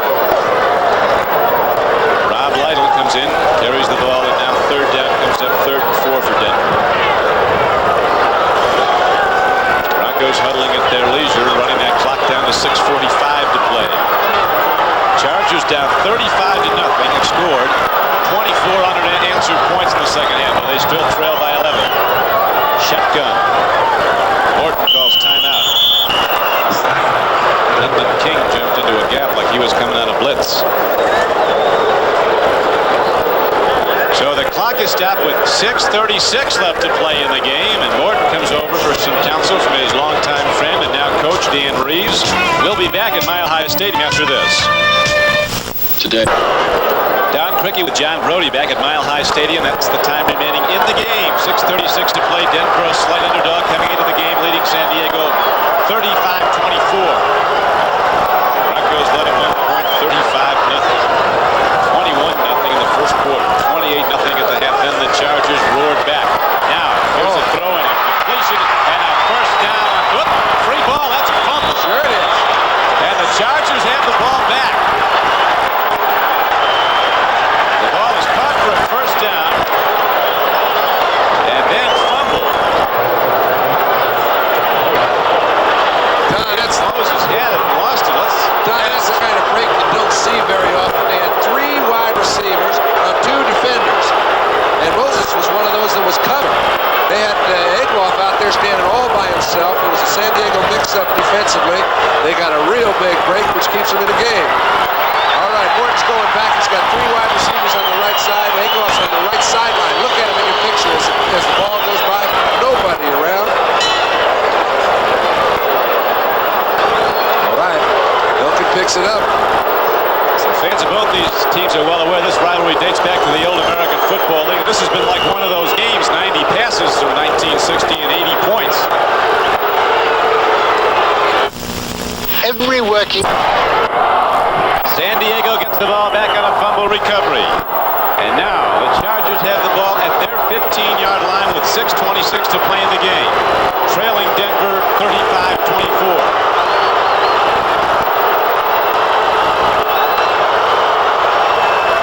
Takes a look, throws to Charlie Joyner. He's sandwiched at the 30-yard line. Boy, he sure was. I think I'd stay out of Steve Foley's way. He reads that stuff about as well as anybody I've seen back there. He lays the wood. Foley's been one of the fastest leading receivers today. Got 3. Might have gone for holding also. No, motion.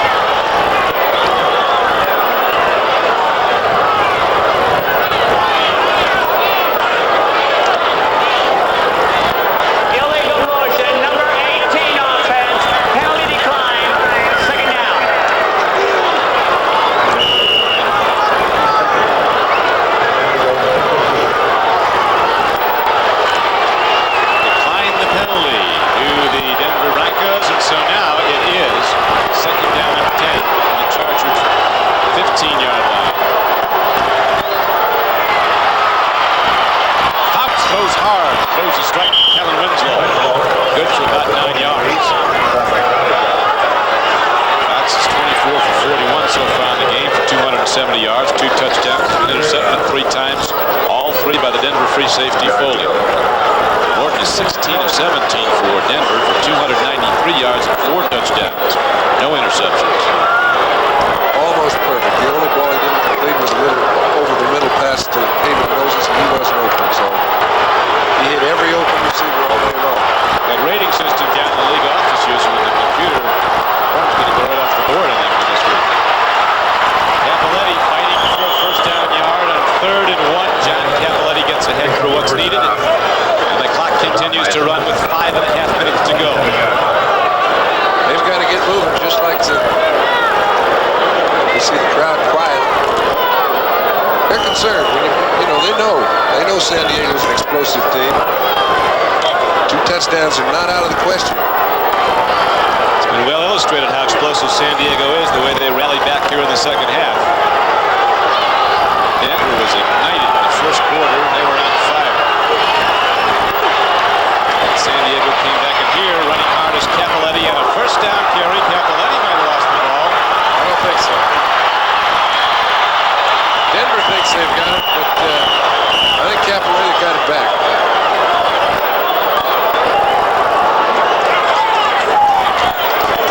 Denver's quite sure they have the ball. They do. This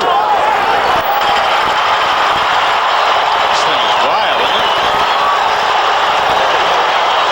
Crazy time here in Mile High City.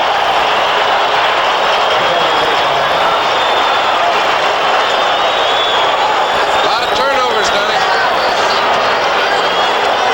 And your time this is becoming with the ball turning back and forth. It was surprising to me, Don, that Fouts ran the ball with Cappelletti. They don't have Brooks or Muncie in the ball game. It's very uncharacteristic of them. The reason being, all 4 defensive backs were laying way back. They thought they could pick up 16 or 17 yards. All they got was a fumble. 1st and 10, and the Broncos go to the run, and Canada busts it through and almost takes it the distance. Pete Shaw submarined him. Frank Duncan also on the tackle as Canada. It's a straight slant run, got the big gainer down inside the 25-yard line. Very close to a first down. He's going to be just short of it. Lytle comes in with a play now. The Broncos keep the clock running down to 4:35 and ticking.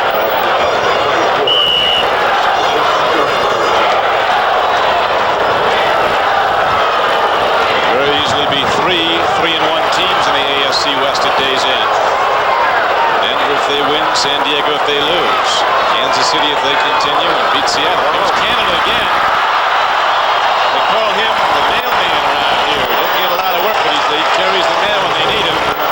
Big Larry Canada busts ahead for another big gainer and a first down for the Broncos. Okay, good offensive line, Serge. They do use Canada whenever they're in a short yardage situation or ball control situation.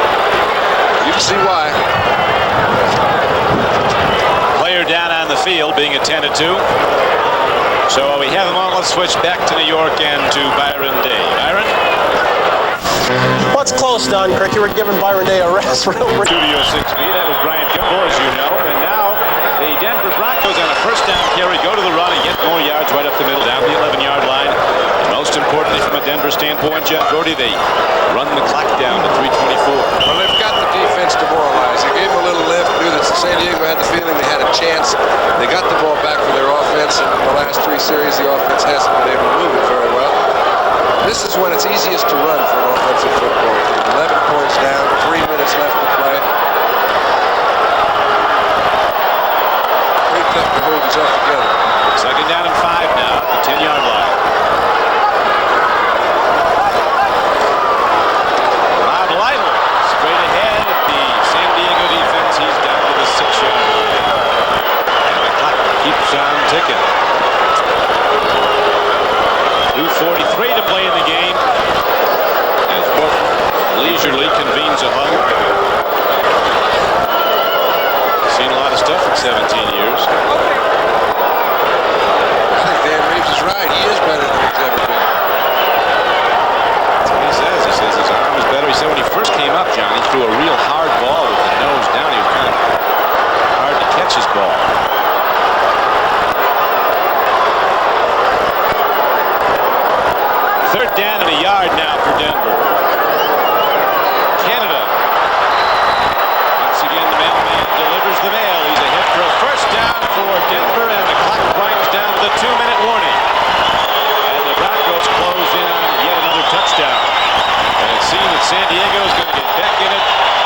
welcome those viewers that have just joined us. The Denver Broncos and the San Diego Chargers football game is still in progress here in Mile High Stadium with the score Denver 35 and San Diego 24. So stay with us. Chips will be seen immediately following the conclusion of NBC football coverage over most of these stations, except for most Mountain and Pacific time zone stations, where it will be seen at its regular time. Coach Dan Reeves with Jerry Fry down there, an ex-Oregon head coach, has been the offensive line coach for several years here. He's moved to Denver and loves it. Let's watch the mailman, 35. He gets the ball, but does not get the end zone. Larry Canada goes down at the 3-yard line, and the clock winds down. 1:50 to play. The AFC West, considered by many to be as good a division as there is in football, could very well have 3 3-1 teams.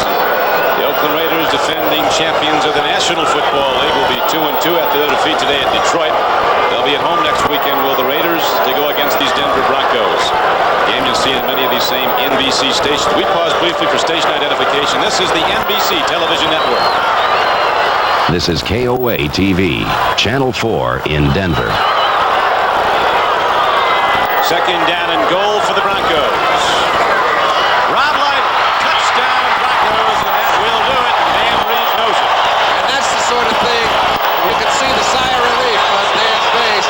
He knows they got caught in a momentum game, and what he will be able to point out, as Monday in the movies, is 2 things. Number one, he can give Denver's defense something to work on, because they didn't have anything up until the last couple quarters when San Diego started moving the ball offensively. And number 2, how proud he is that these guys came back, never changed their game plan, and eventually just wore down the defense of San Diego. The immortal words of Yogi Berra, "This one ain't over till it's over." That seems relatively wise. He's had a number of immortals. Steinfort kicks the extra points, and Denver extends its lead to 42-24. We have had points. It's like a halftime basketball score. Now let's go back to NFL 81 in New York. Okay. Thank you, Brian. Didn't realize that Oakland had not been shut out since '66. They won't be a very happy group when Denver goes there next week. 1:04 to play as the kickoff is returned. And San Diego goes on offense as Pete Shaw ran it back from the 37-yard line. In defensive Oakland, you know, they only scored 7 against Denver also, but they're not the type team that is going to score a lot of points consistently every week. When they get things going, they'll strike at you. They throw the ball down the field, and they're subject to once in a while getting held to a low number of points. And they've had their quota for this year.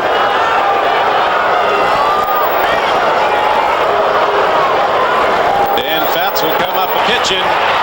Long ball. Joyner. Tip ball. And Denver defensive back. Boy, those linebackers in Denver get a deep drop. We mentioned it all day long. The problem is when your back's up against the wall and you can't afford to throw underneath it because it doesn't do you any good. We have a moment. Our thanks to our spotters, Ron Talpers and Al King, and our statistician, Ray Friedman, here in Denver. Our producer today for NBC, Don McGuire. Our director, Jim Cross. The executive producer of NBC Sports, Don Ohlmeyer. As we are now down to 59 seconds left to go in the game. San Diego's record to go to 3-1. Denver's will rise to 3-1. They've got a good thing going in the AFC West again. Here is the throw down the sideline. Charlie Joyner can't hold on.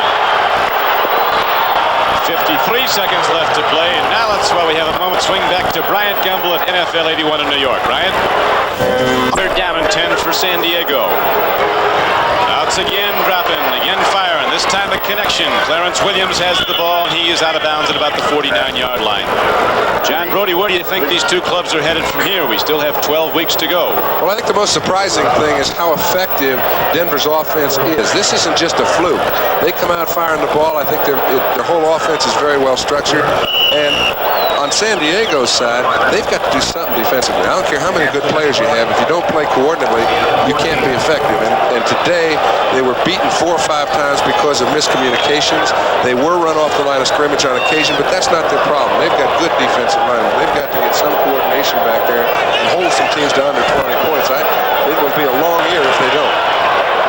Winslow watches it fly overhead. That defensive system in San Diego this year. Of course, Jack Pardee most recently coached at Washington. Prior to that, head coach of the Chicago Bears and twice NFL Coach of the Year.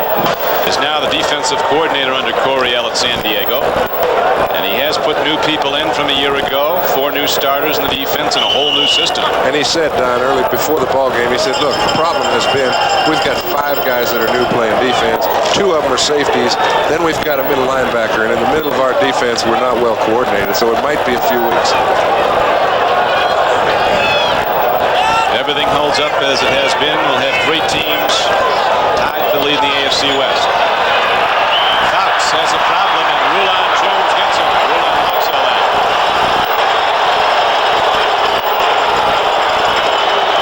And sowing some largesse, he helps it up, and we're going to swing right back to New York now to Brian Gill. Okay, Don, since the baseball season's winding down, let's get you caught up on just what happened today, starting in the American League. Detroit, thanks to Dan Petrie's effort, a winner over Milwaukee 2-1. Cleveland beat Boston in 11, and New York beat Baltimore. Minnesota win over Texas. Kansas City won big over Seattle. Chicago beat Oakland in the first of 2. So here's what it means. Tigers now in front in the American East by a half game over the Brewers. Red Sox a game back. Orioles 2.5 back. And the Royals have taken over first in the American West, a half game over the A's. Don? Okay, Brian, we're just about ready to run it out here in Denver, Colorado, as the Bronco fans are going to leave this big ball yard very happy. The Broncos extending their record to 3-1. The Fouts throwing a long, incomplete pass, and now the clock down to 3 seconds to go. You know what it looks like to me, Don, is as you watch Rulon Jones, he's had a great day on Billy Shields, who's become one of the top offensive tackles in the league. And that's really one of the big differences. How many teams would like to have one great defensive lineman? Now, Denver's been known for having fine defensive linemen. This guy looks to me like he may be the next great one. 6'6", 260 in his second year from Utah State. Rulon Jones. Final play of the game. It's a fire and a catch by Dwight Scales. Heaving, and he'll run out the clock, and that will do it. And they rise and salute to the Denver Broncos here in the Mile High City. Dan Reeves and his Broncos and the lady on the white horse with something to smile about as the Broncos move into co-leadership with the San Diego Chargers and quite possibly Kansas City at day's end if the Chiefs hold on and win that game. 42-24, the final numbers. Don, I think we've reflected on everything there is to say in the ball game. Denver is just very impressive. For John Brody, this is Don Crickey. We'll be back